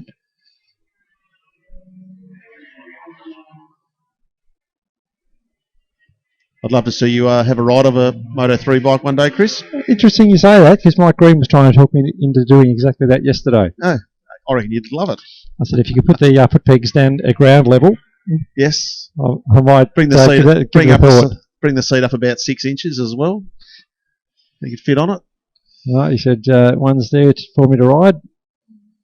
Yeah, one day you should throw the leg over. Comes Liam Waters again. Coming up on the back of Scott Cleary. So I think the gap at the front might have extended too far. Yeah, out to almost 3 seconds. So I think Brett's decided that he won't throw caution to the wind. Mind you, there's a bit of lap traffic coming up. You never know what might happen. Oh, Liam Waters there, just showing you how you go around the outside down through the S's. Yeah, we talked about that earlier, weren't we? That's it's a hard move to do, but some people manage it. Liam Waters did exactly that.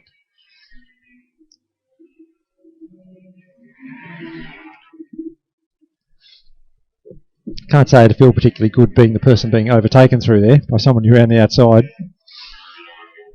No, and he hasn't. Just checking the times from Liam so far in the race, a 58.35 for Liam. So a little bit off where he was this morning. I think a 57.96. I think was the time this morning. Yeah, I know Brett Simmons has been trying to improve the jetting on that RS250 all weekend. So I'm sure there's still further improvement in that, as well as other refinement on the bike. But that's what Brett's here for. He's here to try and improve it, give it an outing. So I'm sure he's still loving it.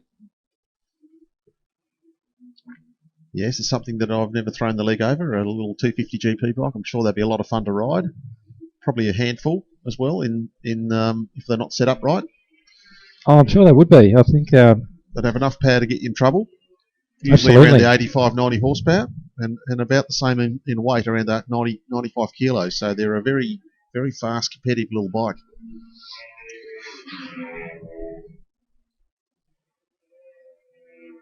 They certainly were great to watch back in the old days of GPs when we had the 250 class. They were very, very competitive and extremely fast. I remember seeing them at Phillip Island and was amazed by how quickly they were. But checkered flag time for Liam Waters. Liam Waters comfortably takes the win. Brett Simmons in second. Good ride from Brett.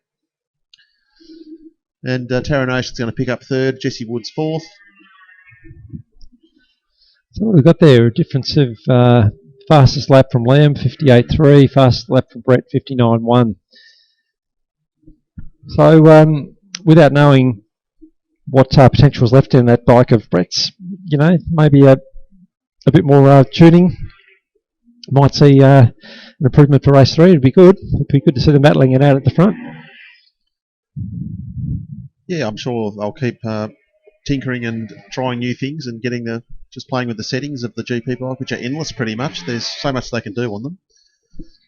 Yeah, I don't think there's been a lot of development work put in by the team since they bought that bike. Well, sorry, I think they could do a lot more development work from what I understand. So Brady Curtis he's come through in fifth, so a great result for Brady as well. Aaron Wade in sixth, Larry Eaton seventh, Dane Griggs, Reece Tan, Merrick Von Bertouche in 10th.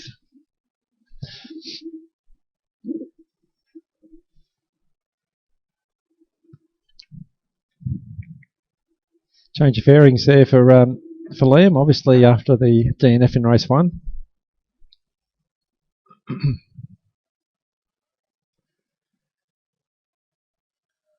Looks like just looking at Brett there, he's looking at the bike might have done a plug chop or something, Chris, maybe? Oh, I might be looking to see where he can find another 2 horsepower. Maybe that's all it will take. It probably is all it will take.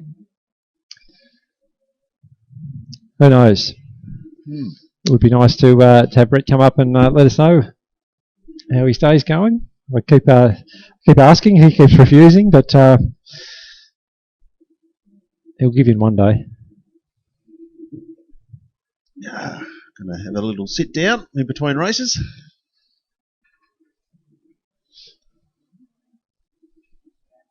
Yeah, it does. Just going to have a short drinks. We've got to pick up a rider, Chris, so we'll have a short drinks break and we'll be back in a few minutes. Good plan.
Okay, so we've just had the heads up from race control that it's now 2 minutes for the sidecars. So 2-minute call for sidecars, please.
Okay, so sidecars on track. Just rolling around now, about to grid up. Good to see at this stage Red Warren out on track, although I wonder if he's going to pull in. I was talking to him during the break and he said he's got all sorts of problems with stability in that. He is actually pulling in. He's coming in again. That's a shame. Yeah, so he's playing around with wheel alignment. He said it's tram tracking in a straight line. He can't really predict which direction it's going to go in, so it feels very unnerving and unsafe. So for that reason, he's just treating this as a bit of a a setup test session. He was playing with more and more toe in, and now he's playing with toe out. And I think when he refers to toe in, he's talking about the passenger wheel, not the front wheel. You're talking about the actual, not talking about the toes on your feet. No, although they probably cop a bit of a beating on sidecars as well. They say toe in or toe out there. You wouldn't want to have it out of the back of the thing, would you? No, I'm sure they probably. What's going on here? We've got a. Don't know. Oh, okay. Technical tap. bit of an issue on the start line here, everybody. There's either like a brake stuck on or a something to do with the gear selection. Can't even speak. Too late at night last night, Chris. Yeah. Plus, look, it probably sounds like we just talk and dribble, and we largely do. But even doing that, you still get tongue tied occasionally. It's a bit hard towards the end of the day. Anyway, please persevere with us. Well, that's a shame. We've now got one of the sidecars. We've had Red come in with some issues still trying to sort out with his, and cart number 6. Looks like something's happened on the start line with that one, and they've had to open the gate and bring it through. So yeah, so I think that, well, we don't know, but that probably puts paid to the sidecar race. It's hardly a race with one outfit out there. It's more of a demonstration now. Well, yeah, as we've been saying all day, it is only a demonstration, really. These people have put a lot of effort into preparing their sidecars, only to be really let down by COVID, because we were expecting a lot more sidecar entries from the mainland. But nevertheless, it's good to see them here. I'm sure there's plenty more tucked around the state, and sheds and garages that could probably be resurrected and brought out. Be nice to see them back on track. Probably something that you should invest in, Chris, and I'll swing the chair. You can steer. Well, I think I'd probably be more comfortable with that. Oh, definitely. I wouldn't trust myself with you in there. I'd have to do the swinging on the side. You could do the steering. So, sidecar number 6 is a runner again. Are they going to actually go back on track or not? Looks like they're intending to. They're keen to get out. And why would you not be? Because it's all about demonstrating what you can do and having a bit of fun. Absolutely. So I think Elise, it's her first time, or second time now, but her first day swinging in the chair. We've got a lady passenger helping stabilise the vehicle. And it's often the case. There's often over the years there have been a lot of husband and wife teams or partner teams. So there have been some very, very significant and successful female passengers on sidecars over the years. Absolutely. It's very, very common in that in the sidecar world to see a lady in the sidecar chair. Interesting. The bike number 6 is, I'm told, a 600cc engine. It sounds a lot deeper than that. Actually, sounds like 1,000. It must have a larger exhaust or something on it. Probably tune them very differently to how they would be in a motorcycle. You know, you wouldn't be so concerned about the power delivery as far as it could be a bit more abrupt, and you probably tune them more for high horsepower. Yeah, look, I don't know. I would have thought that they'd be wanting a bit of torque out of them, carrying a slightly higher load, but I really don't know. I'm no expert.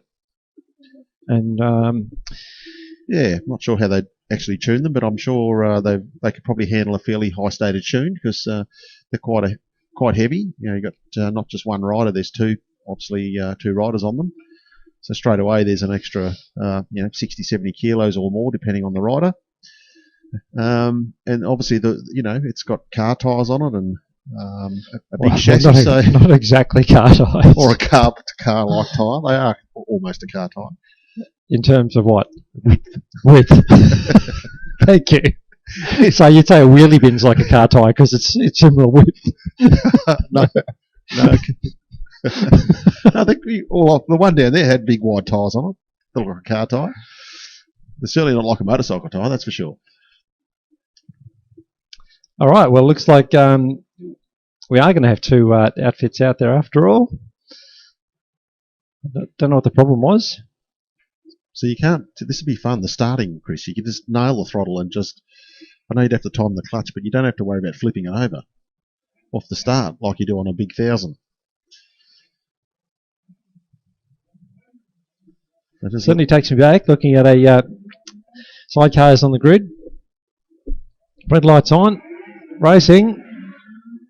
It looks like the 600cc machine is going to get away better this time, so got the better of John Wilmore.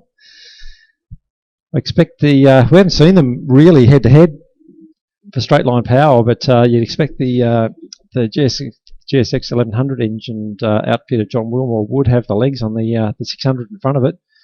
Do you know what the 600 motor is on the one in front? No, I don't. Well, It says on here they're both Suzuki GSX 1100s on the timing. Oh, does it? Yeah. Yeah, I don't know that that's actually right, although looked like John Wilmore was looking for out the inside there and thought better of it. Yeah, not sure. But anyway, the listing says GSX 1100 for both. Be interesting to find out more information to see exactly what's right. I'd be interested to know what sort of slipstream they get on sidecars. Being a much larger unit than a solo motorcycle, they must push a fairly significant hole in the air. You'd think so. You like following... well, actually, I don't know what it'd be like following, but yeah, no, you're definitely right. No, your analogies aren't running that well at the moment. No, I'm just not thinking very well today. Looks like well, having some issues there with the gear change, or a couple of light spots of rain on the glass of the commentary box. I don't think there's much in it. Can you see further? It looks pretty clear. It looks pretty clear. I don't think we're going to see too much more rain, hopefully.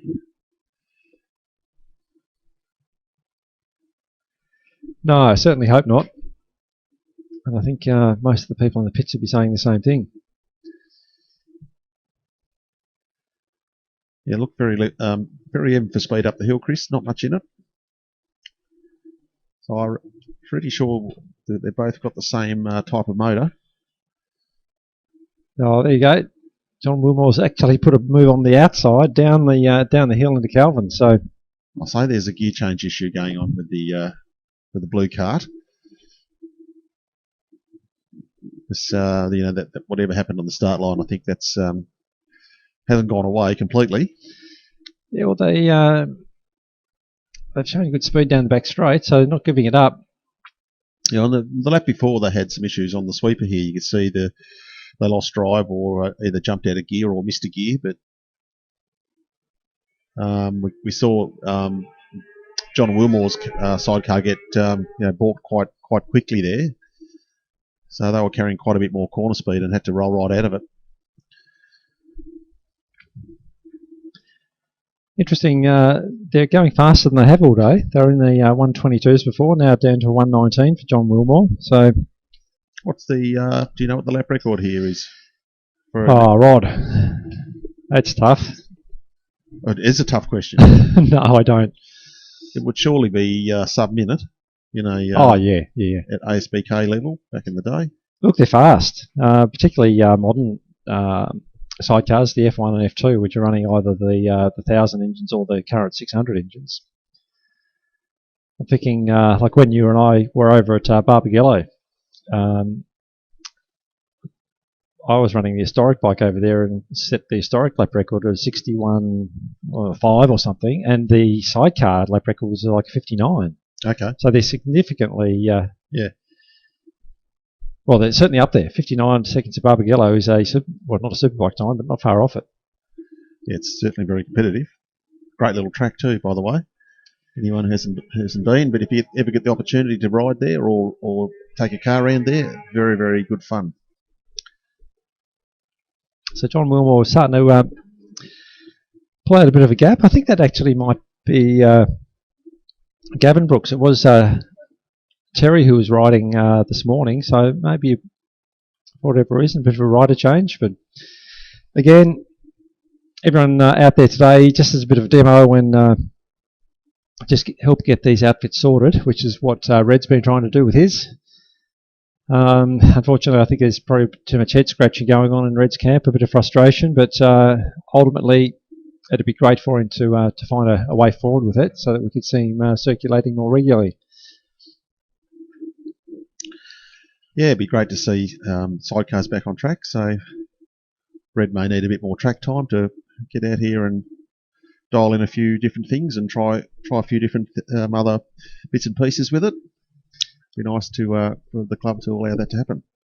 Yeah, well, certainly, private practice is available for people to come out. So, contacting the club, you can organise to come out by yourself with an MA official. So, sorry, just while I'm talking, that actually completes that race. So, John Wilmore again will greet the checkered flag.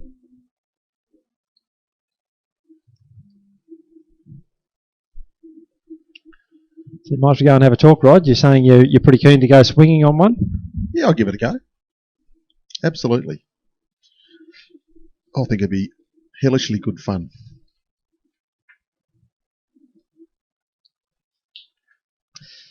Well, that completes the second set of races for the day. Yeah, we go back round to the start again on the program. Yeah, one more set, and then we're into the 2-hour Super Pole. Fortunately, that little shower I spoke about, it seems to have blown through. So, sunshine again.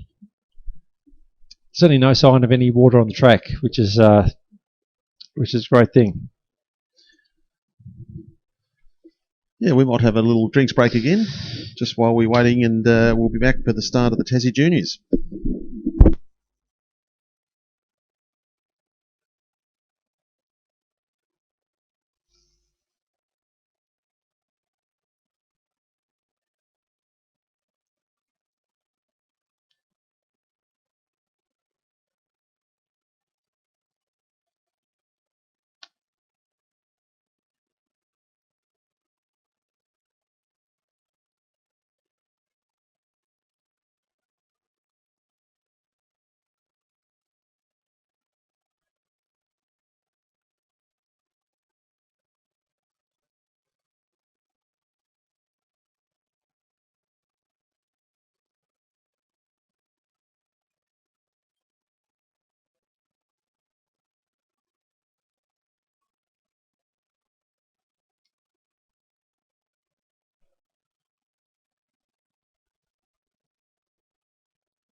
All right, well, we've got the next race out on track on the warm-up lap and sighting lap. So we've got the Tassie Juniors.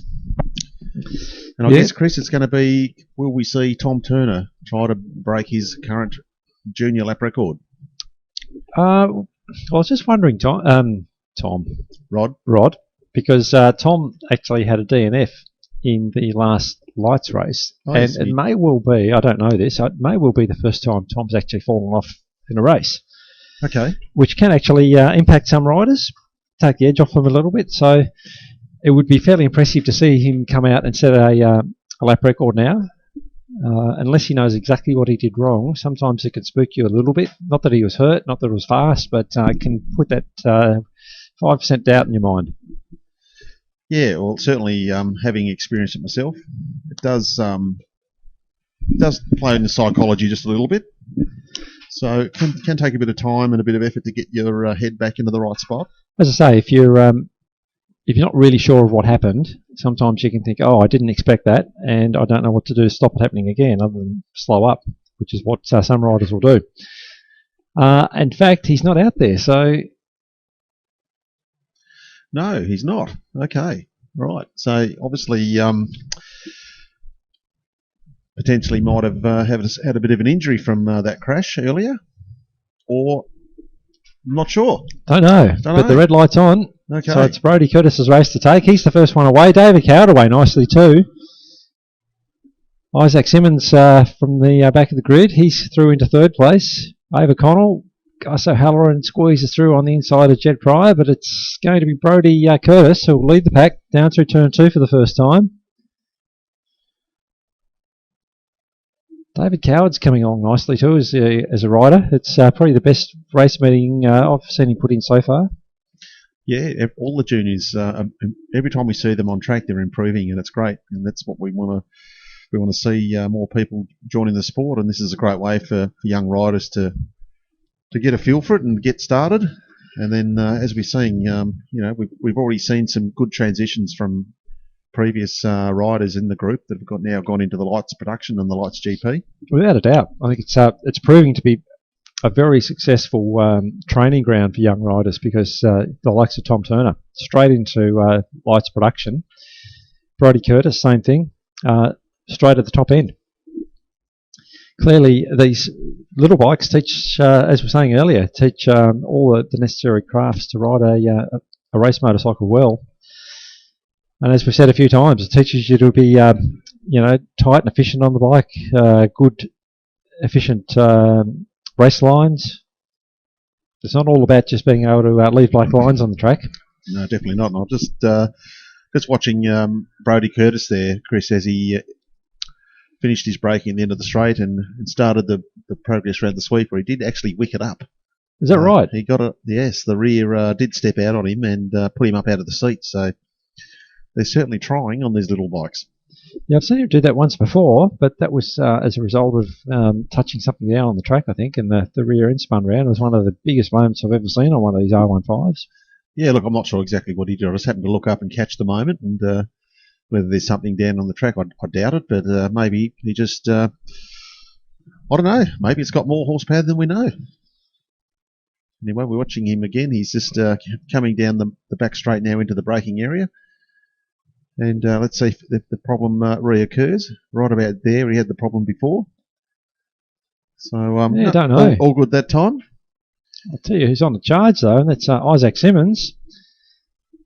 Keep a close eye on that. Currently a 1.6 second gap between Brodie and Isaac. I can see his father, Brett, and grandfather, Eric, there on the fence up there, giving him the carry, the hurry up. Helping him with his racing. Yeah, wouldn't be surprised if it's probably the biggest challenge Brett's faced so far in his racing career is watching his boy go around. I reckon so. Definitely is a different experience to have, having seen my boy do it myself, and then and also watching them when he has had a couple of offs. You always hope they're okay. I can't remember Matt falling off. Yeah, he fell off a couple of times here. Did he? Yeah. Yes, he... Still got nothing on you, though. No, I've only fallen off four or five times, I think. I think you've fallen off more times than that. Oh, that's quite possible. But most of your crashes were probably back in the early part of your career, not the later part. Anyway, back to the front. We've got Brodie Curtis about to cross the line. Isaac Simmons, let's see if his gap's reduced, 1.6, 1.04. So Isaac is reeling him in. Isaac's looking very committed in this one. There's every chance here, Chris, that he's going to have the speed down that back straight to reel in Brodie Curtis here. The question is, does Brodie know that Isaac's coming? You might think he's got a nice little margin there, as he did in race 1. Now he's had a big look over the shoulder. He's done the Kevin Schwantz there. Lonely ride there for David Coward, but riding very nicely, nevertheless. Back at the rear of the field here, Gus O'Halloran. I thought he might be getting some pressure from Jet Pryor, because Jet's on PB pace this weekend. Last lap board out. There we go. They're on the back straight now, so he's definitely got the speed in a straight line. It's got huge speed. Right up onto the back of Brodie, but I don't think he's going to be close enough really to put a pass on. Checkered flag out, so it's a great ride from Isaac, but not quite close enough. One more lap would have been very interesting. Great ride from Isaac. Yeah, I think one more lap would have been all he needed to actually take the win or challenge for the win. Good to see. Yeah, good to see. Improving all the time, and Isaac did his fastest lap of the race on the last lap, so nothing like having that rider ahead of you as the dangling carrot with the 1:11 flat on the last lap. Until last meeting, that was lap record time. It's a good time. I shall be very pleased with it. So, in fact, he put the fastest lap in for the race with the 1:11 flat over that 4-lap race. Ava Connell just completing her race. Bit of a lonely ride as well for Ava, but then we go back to Gus O'Halloran. He's managed to put a little bit of a gap on Jet Pryor, but nice ride. I don't know what the stand on the pegs was from Gus O'Halloran. Bit of a was he going to do a stand-up wheelie over the? No, I'm thinking back to the Darryl Eastlake commentary. A bit of a hippie shake, whatever that's meant to mean. But he's doing a bit of a dance over the line. I think he was just overjoyed that he got to the finish line. Well, it shouldn't be like a new thing for him. He's had a few races now, and usually sees the checkered flag, but. Up-and-coming racer as well, Gus O'Halloran. It's good to see him out there. But really good to see these kids out there enjoying road racing. Yeah, absolutely, and it's the best environment for up-and-coming young kids if they want to go road racing. This is the best place to do it. Not on the streets or in the paddocks or whatever, but you've got the safety here and all the right people around to help. Definitely a great environment for them to learn how to go racing. Absolutely, and we say it regularly, but there are a lot of people out here very willing to lend a hand. So if you're interested in getting into road racing or even just come out for a ride day, don't feel afraid to just come out and start talking to people. It's not an exclusive club. Everyone is very welcoming, and you'll be made to feel part of the group very, very quickly. So please come on out if you're interested in getting involved. There are no end of people who will be willing to point you in the right direction and lend your hand to start your road racing career. Alrighty, what have we got up now, Chris? Well, we've got the Tas Superbike and Tas Supersport. Okay, we've got the last 8-lap sprint race for the day. We've got the combined classes of Superbike and Supersport together. We've had two really good races earlier on in the day. Jason Spencer's been the man to beat. High 53 in race 1 and a very low 54, I think, in race 2. So yeah, low 54. Depends on the rider, but typically... and Matthew Long in the 600 category has been untouchable as well. So yep, it's going to be interesting to see if some of the other 600 guys that are normally up there with Matthew, whether Matthew's just stepped it up today or whether they're not quite where they normally are, but he's certainly shown them a clean pair of heels in the 600 category. Yeah, it's good to see from Matt. He's a very, very committed racer. He's always out there, rain, hail or shine. And he's picked up plenty of trophies as a result. of his commitment. He's a talented racer, and today he's showing it.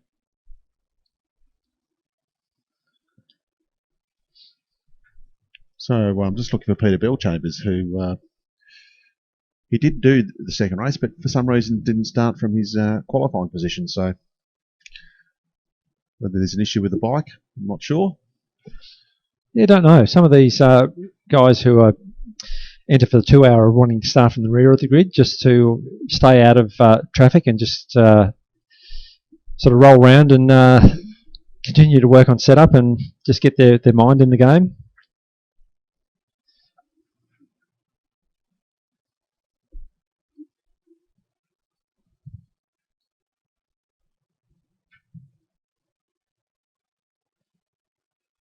Certainly immaculately presented bike of Jason Spencer, the Motorcycle City Honda. They take their racing seriously, and Motorcycle City, Greg Davies, they're a big supporter of road racing in Tasmania as well. Absolutely fantastic to see. Yeah, there's some really well presented bikes on the grids then here. Some looking at the CBR 1000 there of Juhu Lee, and very well presented bike, and the Ducati of Jason Wiley, of course. Also a very fine sounding machine with a V4 engine. Certainly very different, Chris, to the inline 4, which typically has the screamer sound. Yeah, well, I guess depending on the configuration, because there are a few of the big bang engines like the Yamaha R1, but that screamer that you refer to, probably the more traditional sound for an inline 4. And as much as I do like the sound of the Ducatis and the big bang engine, I just, I don't know, maybe it's because I grew up with the screamer engines, I still think of those as race bikes. Yeah, I still love the sound of the inline 4 in the normal configuration, the screamer. Definitely a great sounding engine. Difference, of course, simply being the firing order. Not the firing order, but the crank angle and the timing of pistons going up and down. The big bang engine sounding more, operating it a little bit more like a V4. But let's not get into the technicalities of that.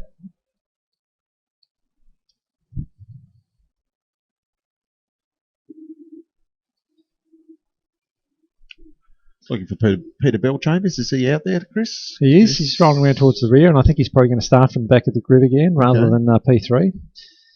Not sure what that's about. He might just decide that he doesn't want to get run the risk of getting tangled up with other bikes further forward in the field. He's here for the 2 hour.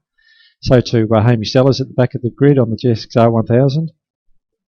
Really using this as an opportunity to fine tune for tomorrow. But red light is on now. Racing.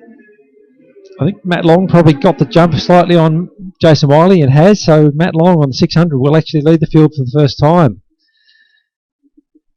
He's been keen for that all day so far in the previous 2 races, Matty Long. And this is what he's got to do if he's got any chance to try to hold it with the thousands. But it's going to be a tough ask up the hill here and down the back straight. I have no idea what happened to Jason Spencer. He's halfway back in the field. He's way back. He's going to find it hard to do much from there. Jason Wiley, I think he might look for a run up the inside of Matthew Long and got it all wrong. He looked very, very slow out of Suckers that time. Yeah, I think he ended up on the curb there and had to wash a fair bit of speed off before running out on the dirt. Yeah, possible Matty didn't see him. Look at the power of that Ducati go past the poor old 600. But good on you, Matt Long. Outbreaks Jason Wiley. He says you got to work for it, son. Absolutely. Whoa.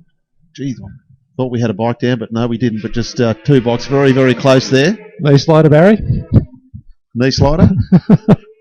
Oh, and Jason Wiley having a big look there up the inside of Matthew Long again, and very, very close to his back tail. There's a private joke there between Rod and I, remembering the old days of Darryl Eastlake. I know the race. It was the 91 Hockenheim GP. Look at the power of that Ducati up the hill. Poor old Matthew Long can't argue against that. Sorry, Rod, as you were saying. Yeah, the 91 Hockenheim GP with Darryl Eastlake and Barry Sheen commentating. And it was from memory, Chris, it was a inner guard, I think, from Mick Dillon's bike. Oh, it was a rear tyre hugger or something, wasn't it? Tyre hugger, yeah. Massive thing, piece of plastic. Massive big bit of plastic flew out of the bike, and Darryl Eastlake says a knee pad, Barry, maybe. Knee pad, that's right. And old Barry said, nah, look too big to be a knee pad.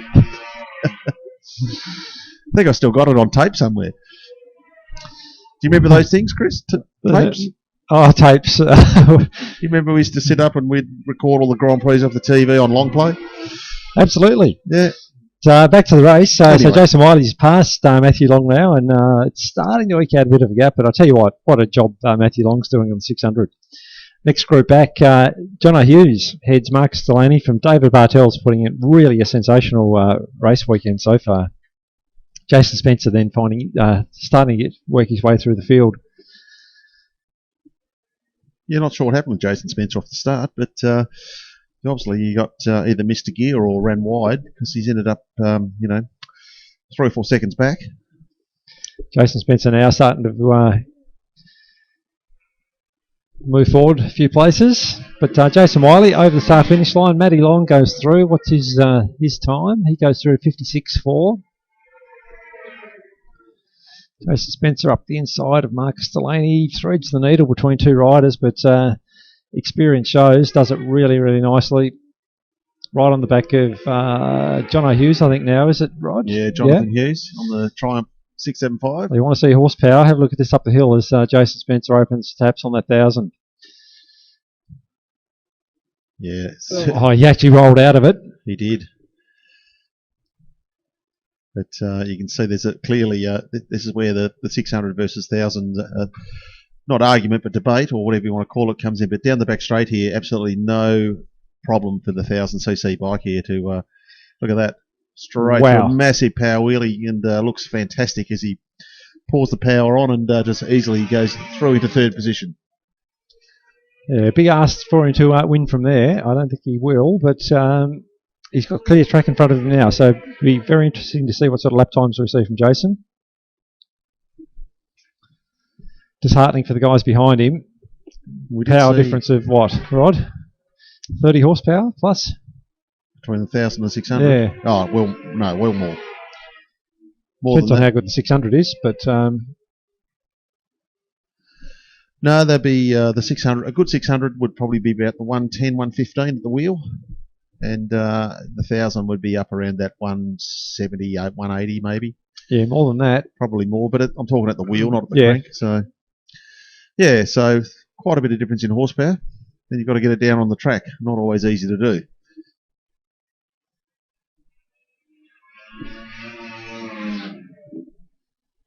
Jason Wiley pretty comfortably out in front now, but how many laps have we got left? 3 laps left. I think Jason Spencer is probably still a chance of getting Matthew Long. Not that they're in the same class, but I think Spencer still like to get up there if he could. 55.81 from Jason Spencer last time through. 55.61 actually. 6.1, sorry. Yeah, I can't see him doing it from there, Chris. I think with the amount of time left, I think whatever happened earlier on the race, it's a big ask to get through to second from there. Matthew Long's riding very well, and he's only at this stage, unless Jason's going to put the lap time down, he's about a second off or second quicker each lap. Well, race leader Jason Wiley just coming over the start finish line now. He goes through at a 55.12. That would. I'm not sure what Jason's PB is around here, but I think he'd be a little way off that at 55.12. Would he not? He did 54 in the last meeting, I think, a mid to high 54, I believe. I think the standout today for me so far has been Matthew Long in this group. Yeah, he's riding very well. Brilliant job on the 600, and as I keep saying, just sends a sign for tomorrow that he means business. He certainly does, and interesting that they've done the cross entry. So they believe they've got a chance to take out the outright honours, or certainly challenge for it, or even place in the superbike class. And I think they're every chance. Last lap board out now for Jason Wiley. Matthew Long still heads Jason Spencer.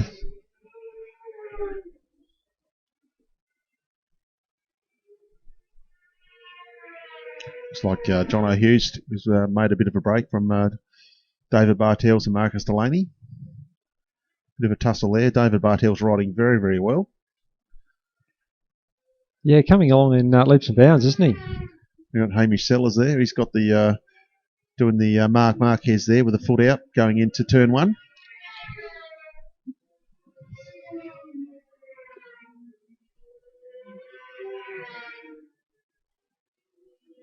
So just looking for our race leader coming down this back straight here very shortly.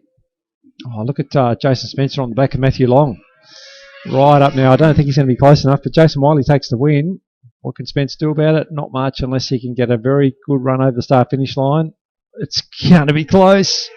Oh, I tell you what, there's not much in it, but I think Matthew Long just got it by 0.05 of a second. There was a massive, massive effort there on the last lap there from Jason Spencer.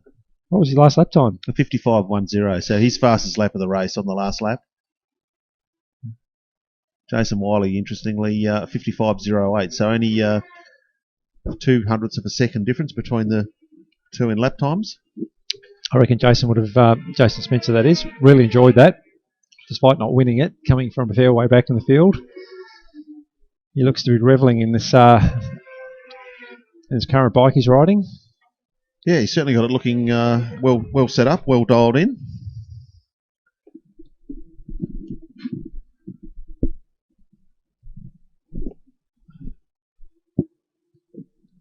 So just recapping the results for the race 3 for Superbike and Supersport. We've got Jason Wiley taking the win, Matthew Long in second, Jason Spencer third, John O'Hughes rounding out fourth, Marcus Delaney, David Bartels, another great ride from David, always improving, Hamish Sellers in seventh, Joel Benson, great ride from Joel, good to see him back riding, Peter Bellchambers and Joe Browning rounding out the top 10.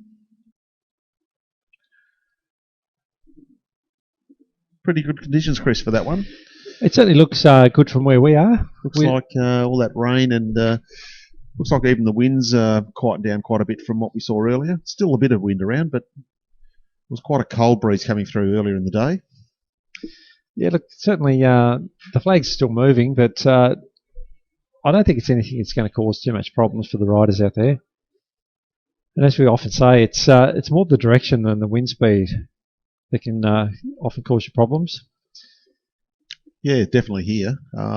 We usually see wind coming across the track on the back straight, and that's where the bikes normally lift the front wheel up, so causes a few issues at times. We have seen some bikes, end up with a what we call a tank slapper over the hump there from the wind, or other things that can go on with it. But we've seen bikes go off there before, so not a nice place to crash. No, one of the areas I guess you get most affected, other than, as you say, the back straight, is up the top of the hill there at Suckers. If the wind's coming across, it can come in underneath the bike and catch the fairing and actually put a lot more load on the front tyre than it's willing to put up with. And you can actually lighten the front, and you can lose the front tyre over there. Yeah, it makes it very tricky because you're turning into the wind, and the wind's trying to push you away on that corner. That's usually the way that the wind operates here. But today it looks completely opposite. I can't say I've ever experienced wind like Phillip Island, though. Comes in there off the Southern Ocean, and I think rarely have I had to shift back a gear on a big bike as a cog gone headlong into the wind. Yes, unbelievable. It's a very, very testing place for conditions. Having been to many GPs and races there, it's some of the conditions can be just downright awful, the wind and the coldness, and then you can have some beautiful Phillip Island weather as well. So yeah.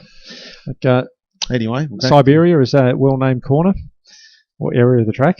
Yes, it certainly is cold as Siberia, as if you ever sat down and spectated. It's a great place to watch.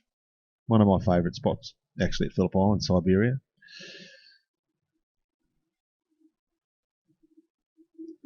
Yeah, I tell you what, though, you see the best riders in the world circulating around Phillip Island, and I don't think it matters where you are, you're in awe of it. Yeah, it's a great track to watch from. Eastern Creek, great track, I think, for the rider, but for the spectators, a little bit there live, quite a bit of a different circuit to view from. You do miss quite a bit, but certainly Phillip Island has got some great vantage points. And one thing about our little track here, Baskerville. You know, it's a great spectator track. There's the hill up the back there. You can park and set up a bit of a blanket or whatever you like, and you can sit back and relax and watch the whole track, or you can come within the pit area and you got the mound or the hump up the back there to stand on, and you can see pretty much the whole track from there as well. So it's a great place to watch bike racing.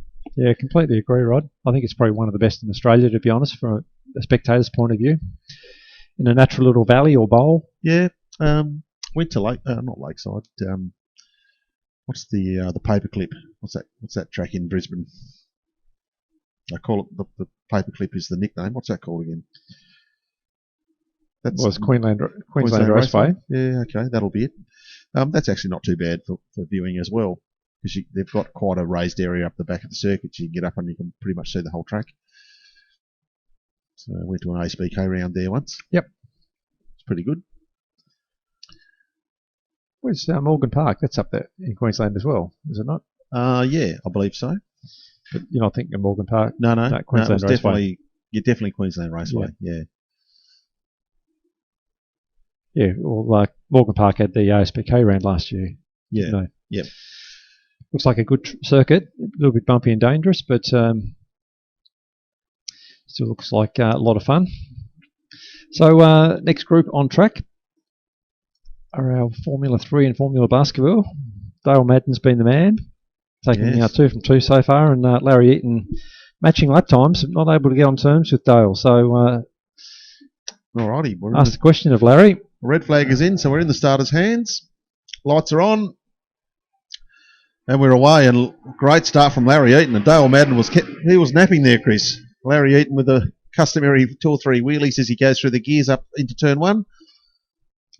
Yeah, well, this is the first time he's led the field, so I guess the question is going to be asked of Dale Madden. Dale's already moved through into second, but Dale was, I think, checking his watch or something there as the green light came on. And this might light the fire under Larry as well, just to find the extra bit he needs to be able to keep Dale at bay. So it's Larry's opportunity. Well, he's got to use that track space that he's got now with that little gap in the lead. But it's interesting, we'll see down the back straight if he's got the legs against the 650. I think the 650 will have it in a straight line, but let's have a look. Here we go. I think the 650 will go past him. It's looking like it. Oh, no, it's not going to, is it? Wow. Is Larry tucked down a bit more than he was earlier? I don't know. I was going to say Larry really needs to be determined under brakes here to hold the track position. Because once we get into turn 1, 2, 3, etc., Larry should be able to put a good second and a half on Dale. Looking for a run up the inside into turn 1. No. So that's the thing. They matched on lap time, so Dale might find it a little more difficult to get past. Especially given what we just saw, Rod, where straight line speed down the back straight is not too bad. Yeah, and this is where the motard, this part of the circuit now is where the motard bike should get a bit more of an advantage and build a bit of a gap on the SV650. Yeah, and you can 650 see that. Behind him. Tongue tied again. Yeah, he pulled out almost a second during that through that section, but now you can see the 650 starting to reel him back in again. I think if there's going to be a pass, it's going to be on the back straight. It's got to be here. This is where Dale needs to just let the brakes off and just run past Larry here. But it's interesting. Up to top speed, they're quite similar, but Dale seems to get there a little faster. I wonder if it's a gearing thing. Yeah, it could be. Yeah, you got to give credit to Larry on the motard. It's a 350 KDM, and he's done a great job on it. Oh, absolutely. Further back, we have Nathan Toll, Darren Grice all over the back of him, and then we've got Daniel Briggs on the Yamaha R3. So they're having a bit of fun between them. And Gary Edwards having a bit of a lonely ride on the Z650. Not really a bike that's going to match it with those he's sharing the track with. He's still having a great time. Absolutely. And as we were saying earlier, it's so good to see some of these older bikes still circulating around the racetrack. Okay, here we go again. So onto the back straight for Larry Eaton. Will he have the legs to hold off the SV650? Looks like he's managed to do it again. So this is looking good for Larry. I think it is too. I think it's going to be a big move for Dale because he's not really getting on terms with Larry down the back straight. He's going to be right next to him if you're going to outbrake him, because Larry's good under brakes.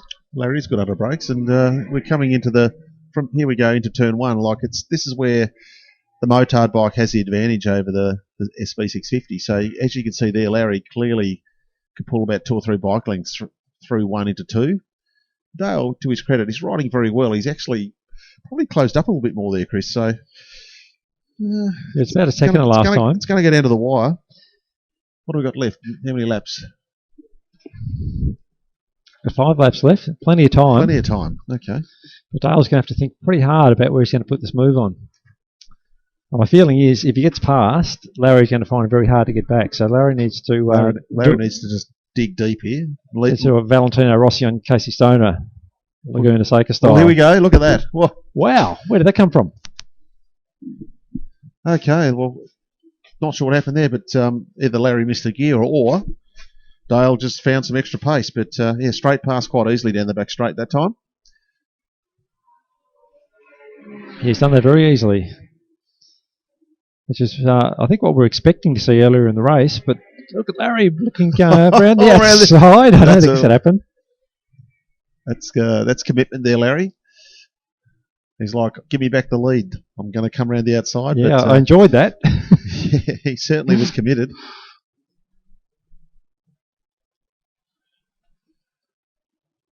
Must be so frustrating, Chris, to when you're in these categories where you got a bike that works well in certain areas, but then you've got, either as a horsepower or a handling deficiency compared to the other bike, and you must feel like you're just riding the wheels off it and getting nowhere. I'm not sure. Don't know how you feel with it, but oh, look, absolutely. But I think the whole thing about racing is it's not a static thing. It's all about development and improvement. So, okay, you have a race meeting, you go away and think about what you need to do to go faster for the next one. And that's what it is. You need to develop as a rider and develop a bike you're using. Look at the corner speed here for Larry into turn 1. See there, clearly he pulls up 2 or 3 bike lengths onto the back of Dale Madden.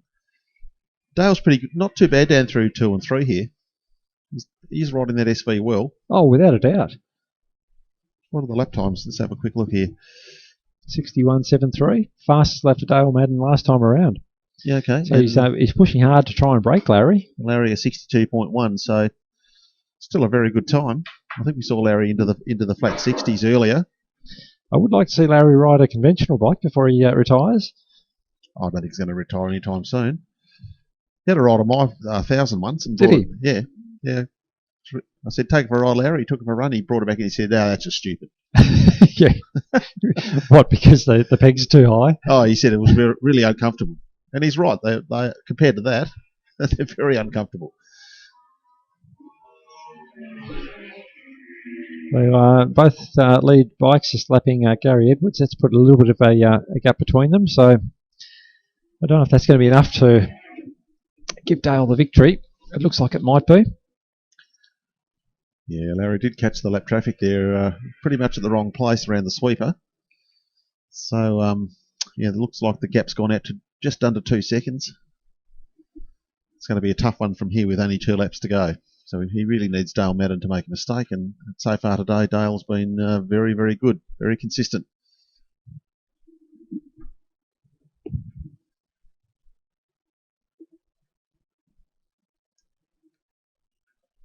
Yeah, I think Dale coming down over the hump at the moment on the back straight. Looks like he's pulled out that gap a little further on Larry Eaton.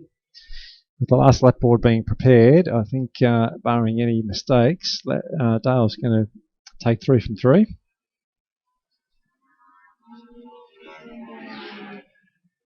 I must say, really riding very well. I think Dale Madden, another rider that's continued to improve. Look at this poor old Gary Edwards being rounded up by 2 other riders. We've got Darren Grice going through on the inside, Nathan Toll on the outside. That bike of Darren Grice's, Chris, that turns like, I don't know, a Swiss watch.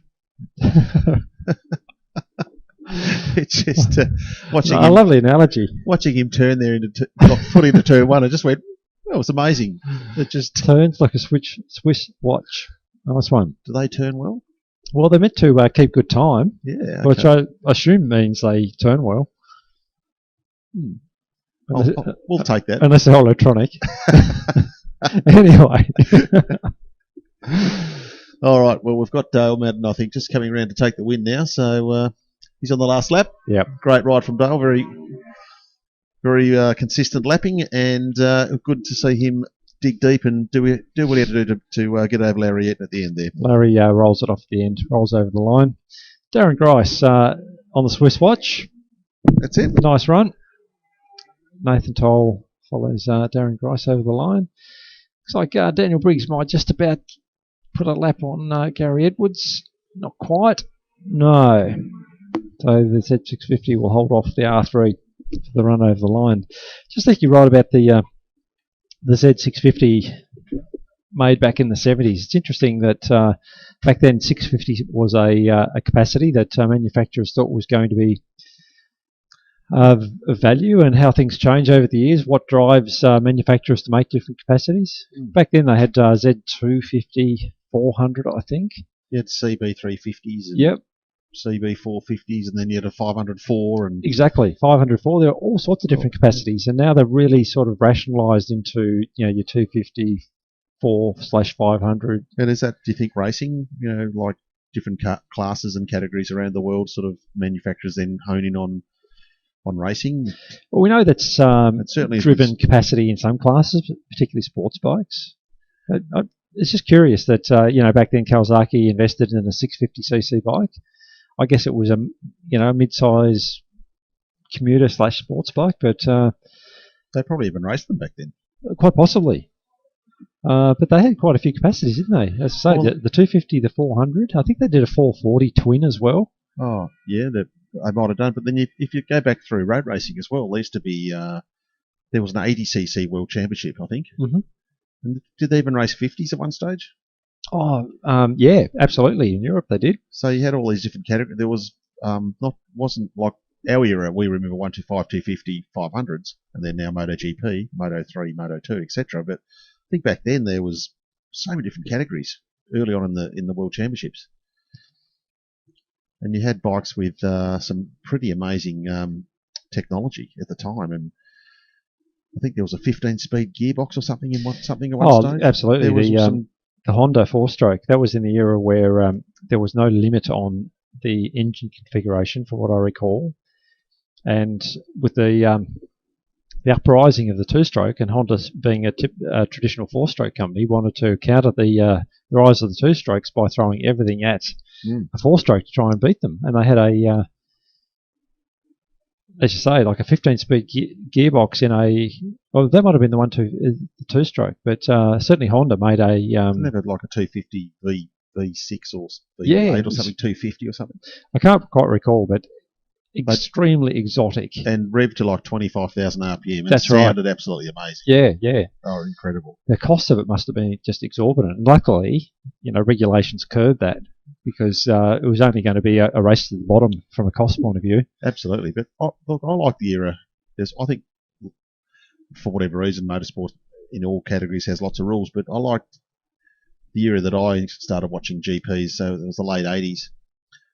And I think you'd appreciate it too, Chris, because you're being the same age. But back then, I remember the 500cc, the rules were maximum of 6 gears, minimum weight of 115 kilos, and the maximum capacity of 500cc. Aside from that, do what you like. Pretty much. Yeah, it certainly produced some interesting racing. They had some pretty exotic fuels and everything back then too. They did. Very dangerous. Terrible things for the human body. Yeah. But they experimented with all sorts of different weird-ass configurations and things like that. Hang on, we're just getting in it. What are we looking at here, Dan? Oval. Oh, yeah, the NR, yep. Yeah, another exotic. Yep, and our own Tasmanian Mal Campbell actually raced the NR 750. Which was that was somewhat later, of course. That was a bit later, yeah. That was in the late 80s, early 90s. It would have been 87. It was 80s. 87. They brought them out for the Swan Series. And I think the theory was that you have a twin. You could have was it 8 valves per cylinder? 8 valves per cylinder, yeah. I think without being a mechanic and particularly technical, I think it was really all about being able to draw more fuel and into the cylinder and extract exhaust from the cylinder. So the more valves you can fit in, the more potential horsepower an engine can make, depending on the shape of the combustion chamber and its efficiency. But for whatever reason, it never really took off. And it was a very expensive exercise. It was. Anyway, we got the next lot of racing up. So we've got our pre-modern and historic bikes. Red light on. Good start from Stuart Bug. I don't know if he jumped the start, but he got he got a great start, Stuart Bug, on the ZX7. Our race winner from race 2, Bob Sellers, got absolutely swamped, so he's second last. But Buggy, I think Bob was texting, Chris. Texting, was he? Yeah, texting on the line. He was completely asleep there. Well, he's often photographed on track with his eyes closed. Actually, you were right. I've seen those photos. Maybe he's already nodding off. Maybe that's how you go faster. You just close your eyes and just hope for the best. Well, he's not riding like he's asleep because he's already up to second place. Yeah, it should be actually a no-brainer for Bob here. I think the extra power of the R1 here is going to make the difference. I think he did it intentionally just so he can pass people. Yeah, certainly no real issue there, pulling back about 10 or 12 bike lengths on Stuart Bug, who's currently in the lead. No, certainly Bob being on the most powerful and capable bike in the field, but take nothing away from him. He's still riding it very, very well.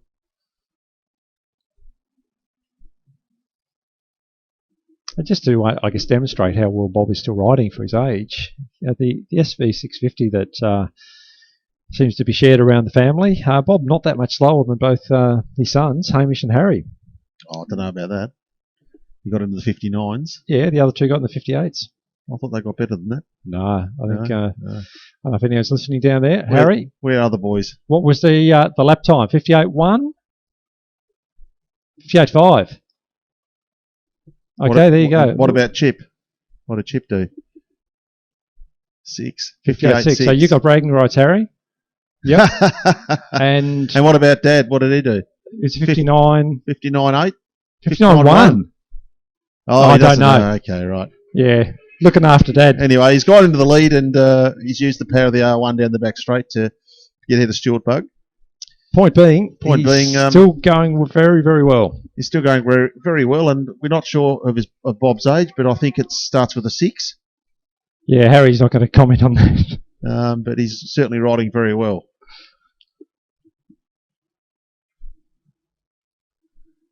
And talking about Harry, it's good to see him here. He had a bit of an incident in a previous round, so he's here in a neck brace. So great to see you here, mate.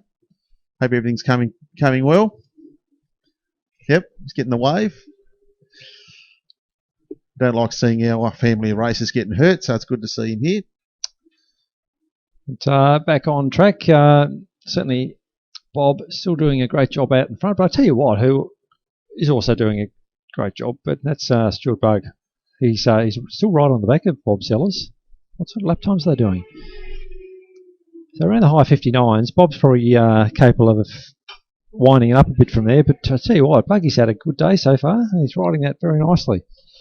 Yeah, it's the end of the day for Bob. You know, he'd be feeling it.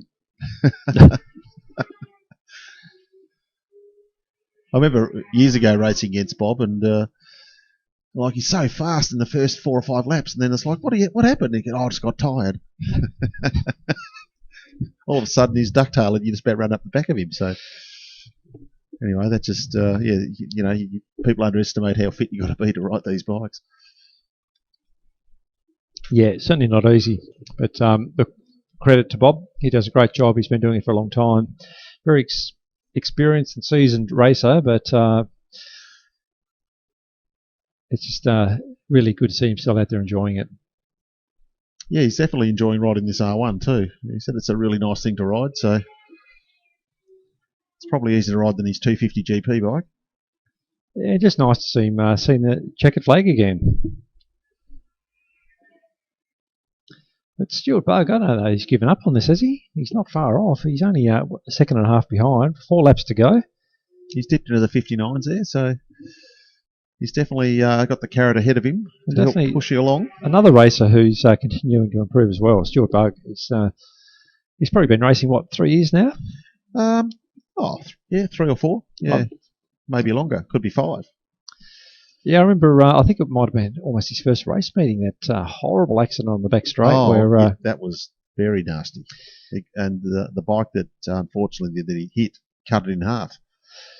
Yeah, so a bit of a Superman effort down the back straight. He actually did. Yeah, he did a Superman effort. He went about 50 metres and about 10 foot in the air. So incredibly, pretty much got up and walked away.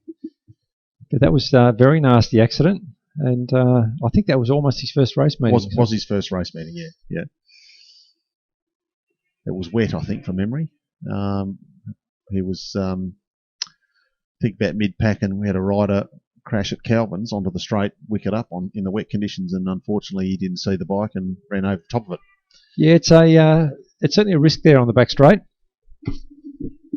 It's you can easily not see riders in front of you because of a congested field, and I've seen it happen a few times. It also happens with overtaking, with faster bikes coming from behind.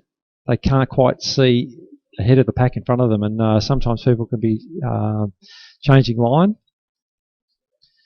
Or in the case of what we're talking about with Stuart Bug, a rider had fallen and you can't see the bike on track. So as much as usually riding down the straight is pretty safe, sometimes you can be here at Basketball. It can actually produce an issue. But back to the current race, still Bob Sellers holding off Stuart Bug, 1.8 seconds, so pretty much status quo there. I don't know the buggy's going to be able to do much at this late stage. We've only got 2 laps to go. Don Fenton having a very lonely ride back there in 3rd place, so too Martin Long. Crossing the line now in 4th. And then further back again to Karen Webb, another seasoned campaigner. She's been enjoying riding GSXR 750s around for some time now. Had a bit of an experiment with lower capacity bikes with a Ninja 400, I think, but decided to go back to the earlier historic GSXR 750. Certainly a very, as I was saying earlier, very capable race bike in their day. Bike of choice in my era, actually, when the early 90s, I suppose, as they came. The GSXRs came through. Certainly, probably one of the more affordable bikes to go club racing, and still very competitive. Unless you wanted to go for something which was a really purpose-built race bike like an RC30 or the GSXR superbike. Just talking right about back in the 80s and 90s, the choice of superbikes or production-based superbikes. The GSXR was really a great budget club racing bike. Yeah, they certainly were. I remember you used that particular model bike very effectively in Tasmania and also interstate. They were a very competitive bike. I think you pay about $12,000 or $13,000 for them, and if you want to go superbike racing, you were really up for like I say, an RC30 or something, and then have to put a kit in there. I mean, back in those days, in the late 80s, early 90s, you were talking about a $60,000 spend to get on the grid. Yeah, or minimum. Yeah, they were an expensive thing to buy. An RC30 back in the day, they were never a cheap bike to buy, but very successful race bike though. Yeah, but as I say, the GSXR 750, as Karen Webb is campaigning here at the moment, very popular bike. It's a big improvement on what came before it. Slightly wider rear tyre, a bit more horsepower. I remember when was it the ZXR 750 came out in 88 or 89, had the 5.5 inch 170 rear tyre. That was the biggest tyre in the day. Yeah. I remember seeing one on the road and I was just like, my God. You know, like it's like a car tyre. It was just it was like a car tyre. A knee pad berry maybe. It was awesome. And I remember seeing one in Argyle Street and I just couldn't stop looking at it. I thought, wow. That became the norm, but big bikes prior to that, like say an 86 CBR 1000, which was just a sport tourer, they had a 150 rear.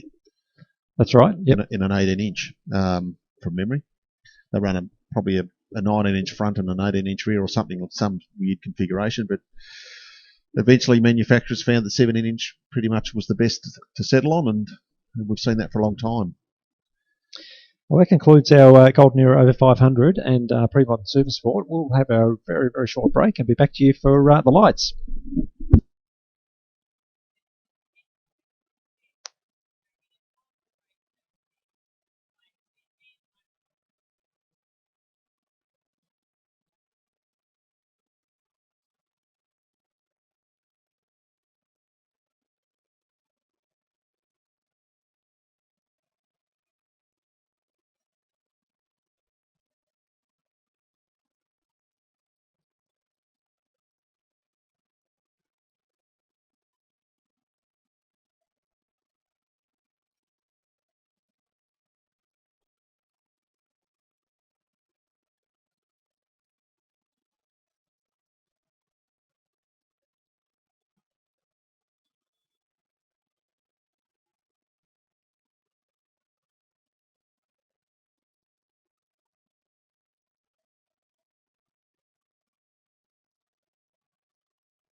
All right. We've got the lights, GP lights production, race 3. Just gridding up now on the grid, not the dummy grid, on the grid, ready to get underway. Riders just finding their grid positions. What do you think, Chris, with this one? Well, I was hoping to see Brett Simmons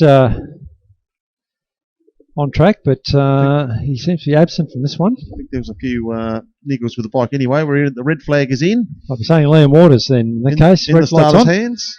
And another great start from Jesse Woods there from the second row. He's going to try to lead him into turn 1. Liam Waters looking to go around the outside. So Larry Eaton too, up into third place. Great start from Larry on the motard. It's the old up and under there from Liam Waters. Jesse Woods running a little bit wide. Look at Taron Ocean around the outside as well.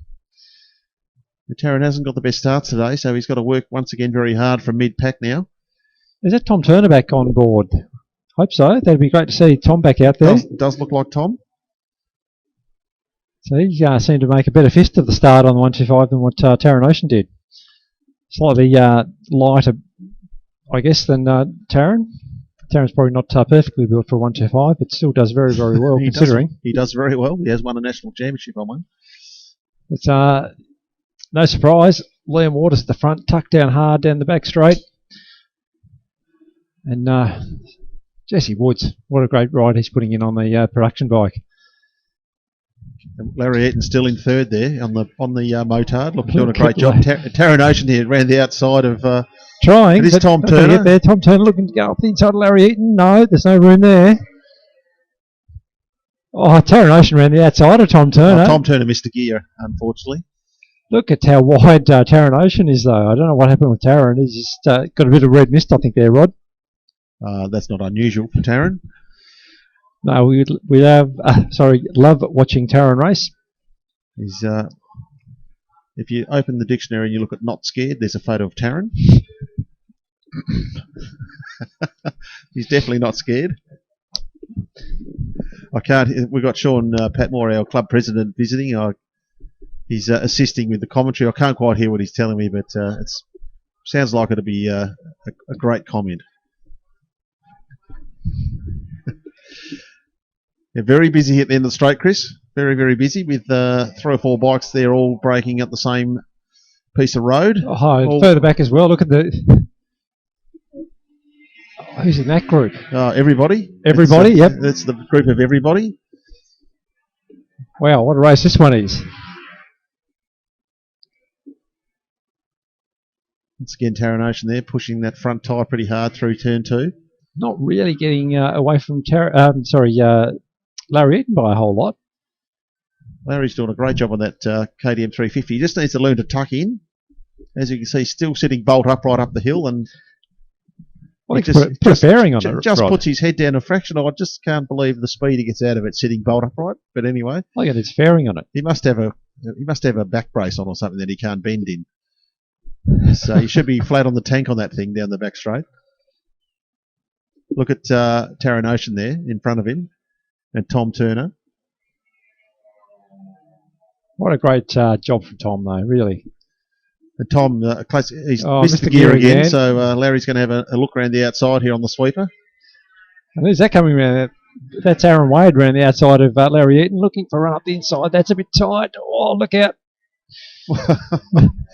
Bike's going everywhere here at the moment. No, the race is getting better as the day goes on, Chris.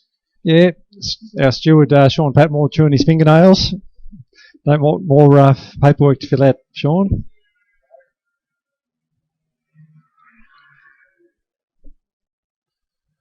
I think I'll get the club bike out the container and give it a run. Which club bike? The 390. Oh, that's gone. Have you sold it? Yeah, we've sold that. That's gone to Carla Mundy. Oh, okay. So she's going to pick up racing again, hopefully. Okay. So is the club bike still the... No club bike anymore. Oh, okay. Right, okay. Well, the club used to have a club bike times 2. Now we have 0. So that's a question for the club president another day. Maybe the club may invest in a club bike again. Certainly the intention. Yeah. We do like to have a bike available to allow new riders to experience the track without having the commitment of having a bike. And it's proved very successful over the years. Well, it's certainly at the moment back to racing and staying station at the front with Liam Waters holding out Jesse Woods quite comfortably. Taran Ocean a few seconds back from Jesse Woods still. Tom Turner doing a great job back into 4th place. Aaron Wade, Larry Eaton, Brodie Curtis, Dane Griggs, Reece Tan and Ollie Skinner rounding out the top 10 so far. I don't think I've seen a busier day from Larry Eaton. No, Larry's... He's amongst it everywhere. He's in everything. And he's sponsoring the event. We can just see that Larry, he's tucked in there down the back straight. It's just phenomenal. Along with along with Grant Tomlinson, of course, from Michelin. So again, big thanks to both Larry and Grant, the Motorworks Michelin 2-hour Aaron weekend. Wade, he's on fire here. He's just going up the inside of Tom Turner. He's having a great ride, isn't he, Aaron? Aaron's going great guns here. He's moved into 4th position.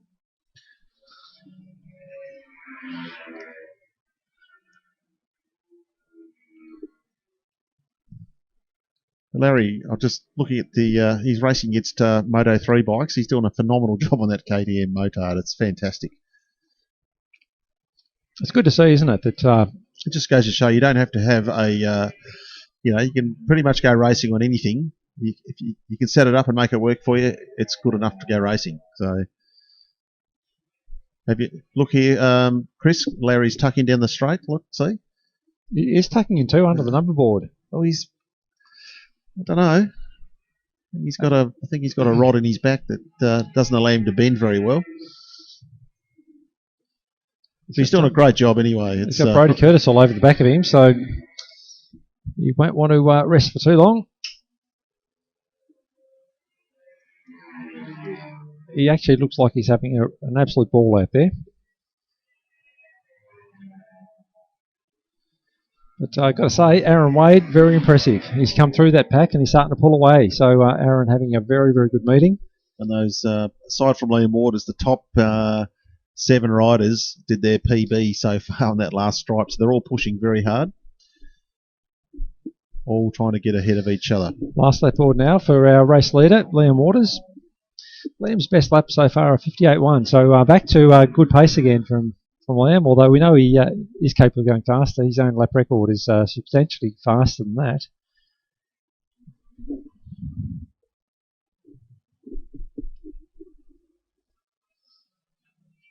How's Taryn going? Taryn's lapping in the 62s. He was in the 59s this morning, so it's way off where he would like to be. This battle further back, wow. Tom Turner's not given up on Aaron Wade. Larry Eaton right behind him and Brodie Curtis right behind him.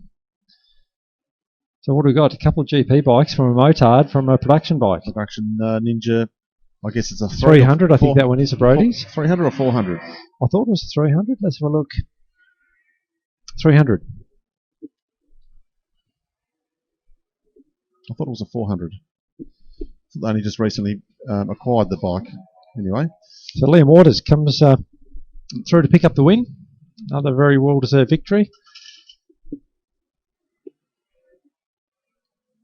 Michael Regan just crossing the line from Scott Cleary as Jesse Woods comes through to claim second place outright. Another great ride there from Jesse. Darren Ocean almost touring. He's coasting there. I don't know why. If he, I said his lap times did drop off. Oh, look at that. Aaron Wade only just holding off Tom Turner over the line and Brodie Curtis getting the better of Larry Eaton. Oh, they got a bit tight there into turn 1, 2 on the slow down lap. End of the race and they nearly come together. Dane Griggs. Reece Tan. Good ride from Ollie Skinner there. Oh, just holding off Garth Newton to the line.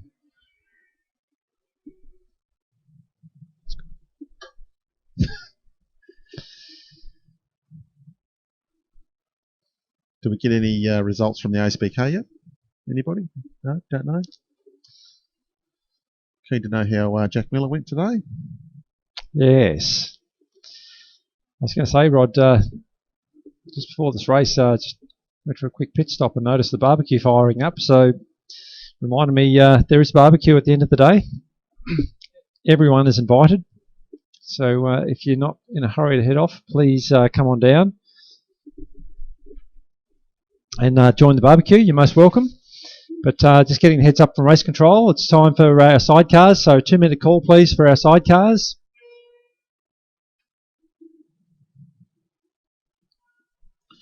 Well, are you able to help here, Sean Padmore, for a minute? I'm going to go and fit a tyre. So Sean's going to do some guest commentary, and I'll be back after I've got some tyre fitting out of the way.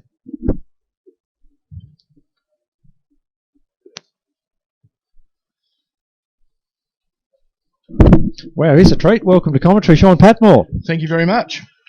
What a great day's racing. Really good day's racing. Just thinking about yesterday as well. We're blessed with some lovely weather for Friday practice and almost got through the day without incident. Unfortunately, I think the very, very last last practice group. We had a little off, but other than that, I think so far our weekend's going very, very nicely. Absolutely. It looks like everyone's having fun. There's not been any real issues for anybody. Been a couple of little falls today, but nothing major.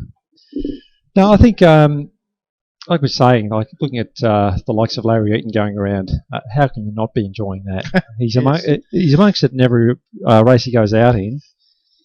I know, like this sport can be testing at times. It has extreme highs and extreme lows, but just looking at these sidecars rolling out, I was saying earlier that John Wilmore has put so much effort into this. He was very disappointed that a lot of the mainland teams couldn't make it because of COVID.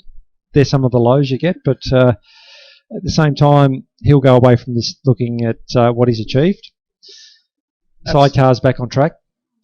Yep, it's been, I think last time we actually had competitive sidecars here, it was either 2011. I'm wondering if it's 11, yeah. I can't remember if we had sidecars with the historics we did last time, or was it 2005? No, definitely 11. Definitely 11. Rod and I were saying earlier, we remember, I think it was the Team Bayless were unbelievably loose. Yes. Because it was quite a patchy event for weather.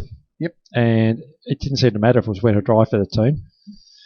Yes, I think my son Alex got a fantastic photo of the Baylisses coming across the start line with a passenger just hanging on, but not on the sidecar. He was about 2 feet above the deck. And it made it to Old Bike magazine. Is that right? Yeah, they thought it was a sensational photo. Not surprised. That was absolutely spectacular, and that's the sort of entertainment that sidecars can put on. So, Sean, you as club president, I'm sure you agree that it's something worth investing in from a local motorsport point of view.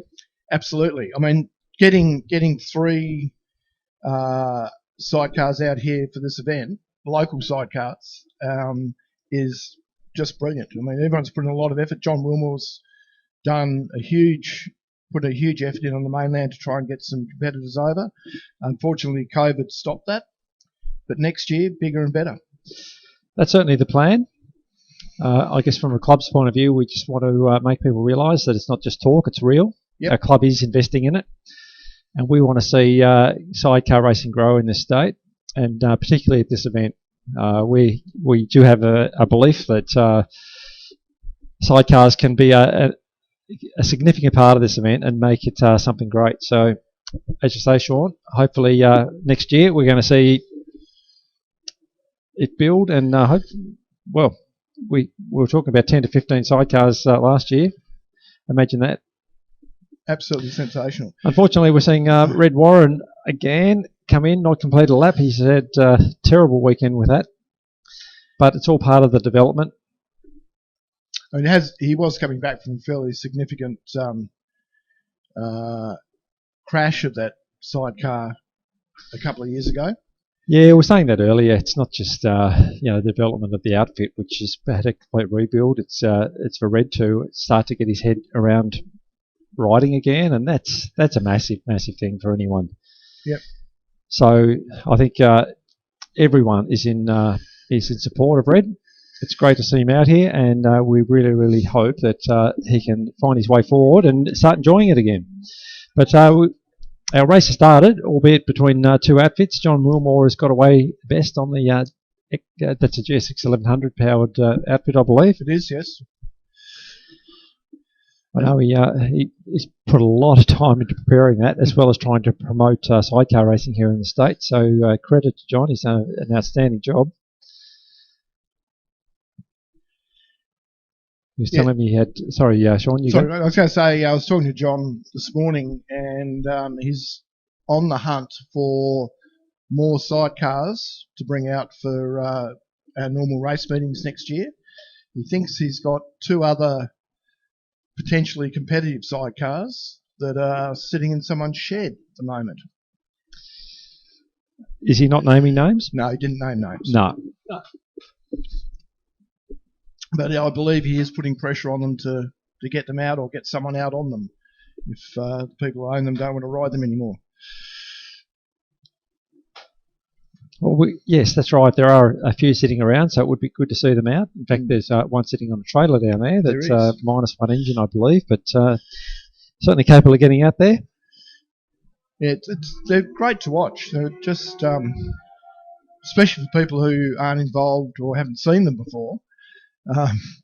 They always draw a crowd at any of the Australian Superbike Championships when they run with that championship series. All the riders and all the spectators come up to the fence when the sidecars go out. Yes, it is spectacular. I know that for many years people have a bit of a laugh at their expense about sending them out when the track's wet or they dump too much oil or whatever, but really they are a very, very impressive race group. And you see these things at top level, and I tell you what, you will not be disappointed. I've seen them at Bathurst in the 80s a few times, and going across the mountain on one of these things, the guys and girls have to be particularly brave. Oh, look, I was saying to Rod earlier, I think you have to be particularly brave even to get on one, even around here. It's certainly not for me. No. No, my entire sidecar experience relates to one Sunday afternoon in a pub car park. How did that turn out? Not good.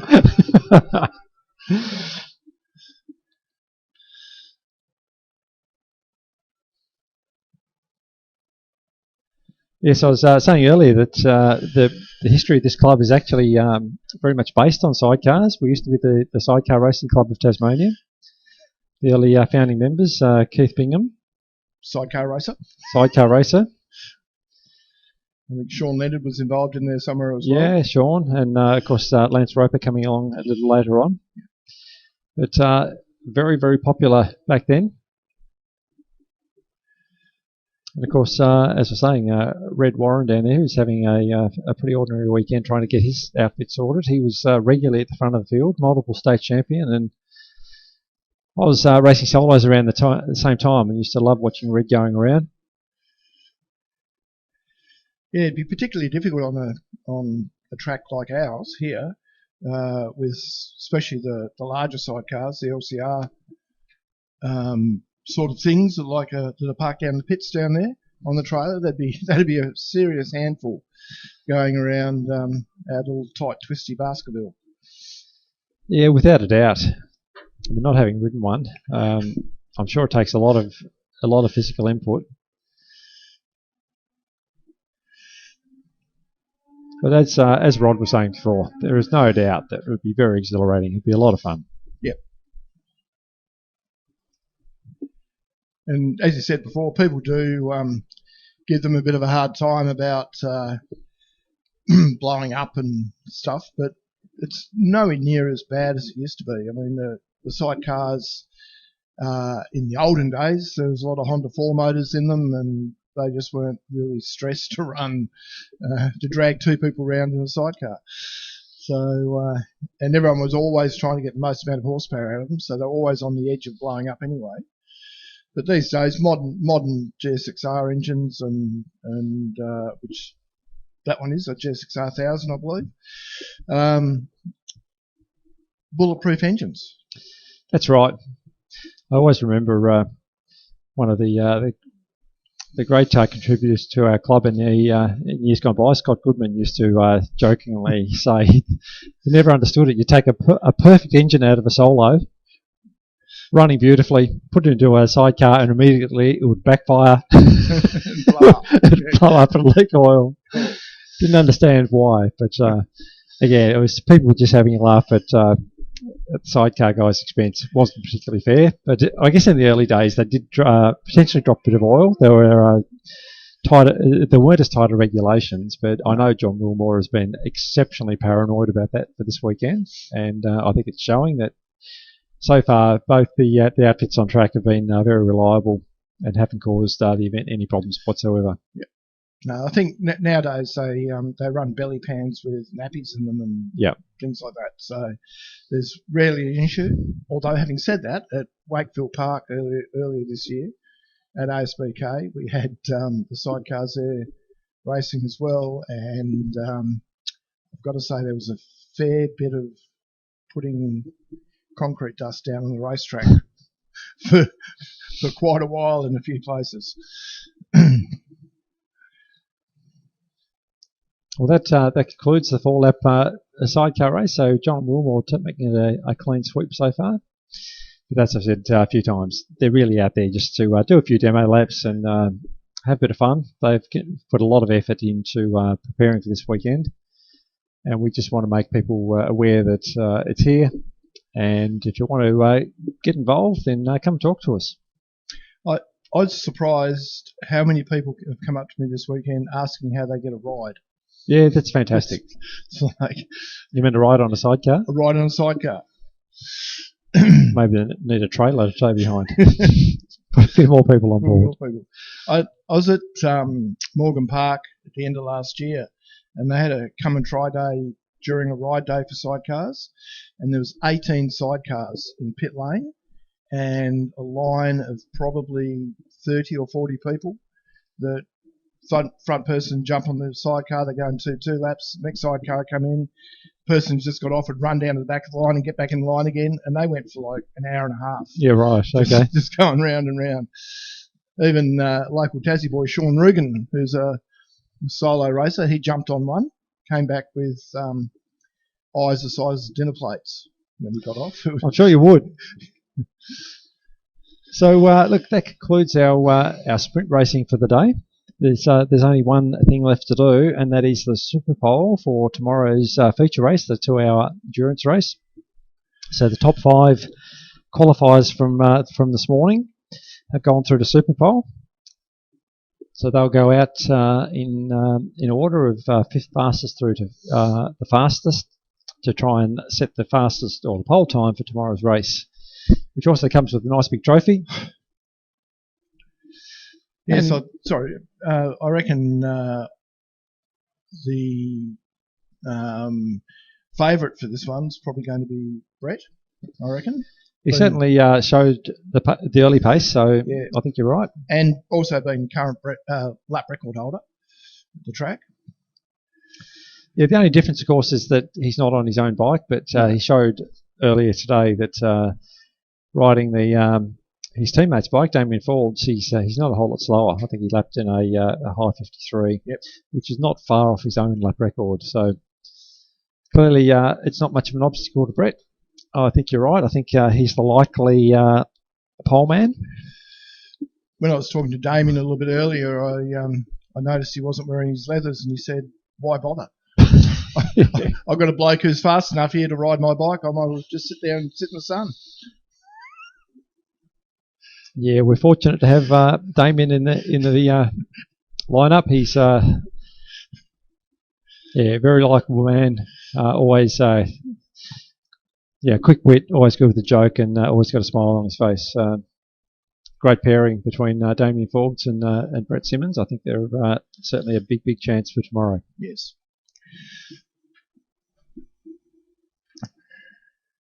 Yes, don't forget the barbecue's not far from being ready as well. Jasmine and Gus are down there slaving away on the hot barbecue plate.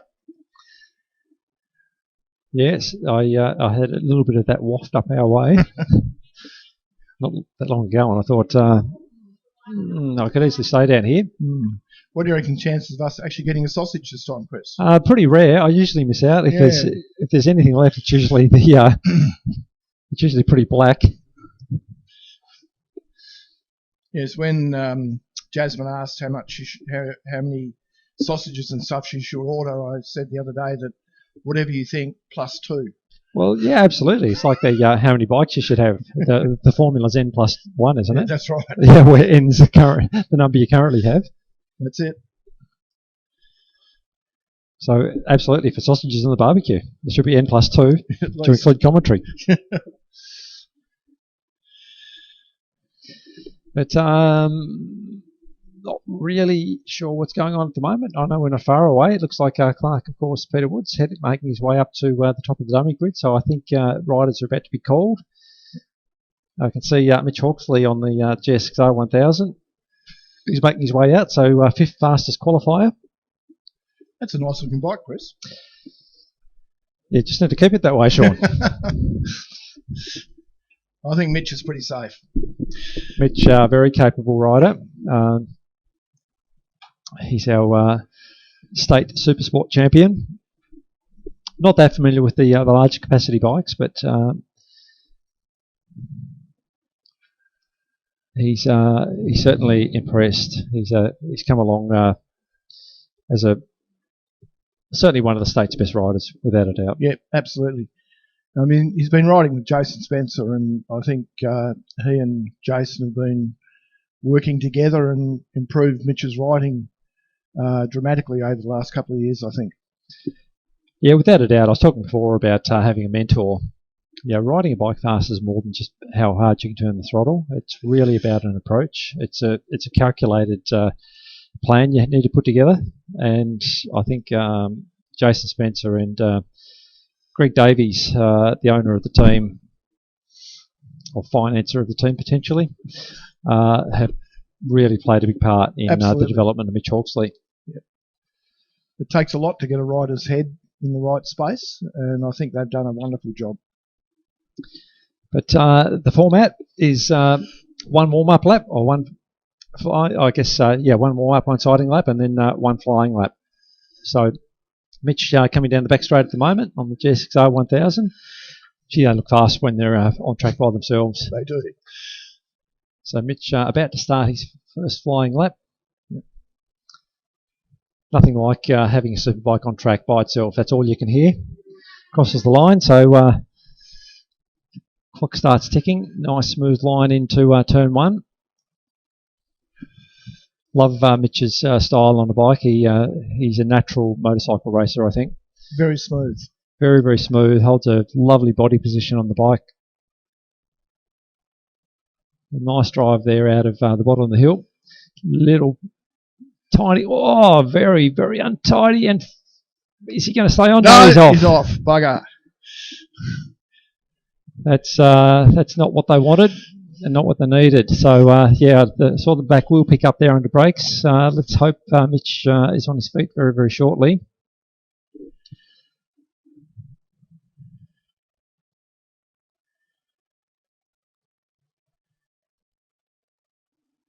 He did wash a fair bit of speed off before he went off track, so let's hope all is okay up there.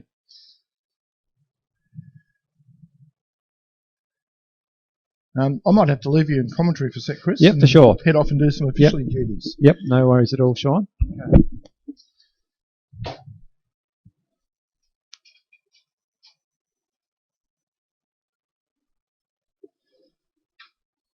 So look, just while officials are attending to that, we might just have a little bit of a break from commentary. There's not much I can really add, so I'll come back as soon as track action resumes.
Okay, everyone, just had an update from race control that this incident will take a little bit more time. So, given that we're at end of day, the plan is to reschedule Super Pole to tomorrow morning potentially. So, advice from race control is that will conclude today.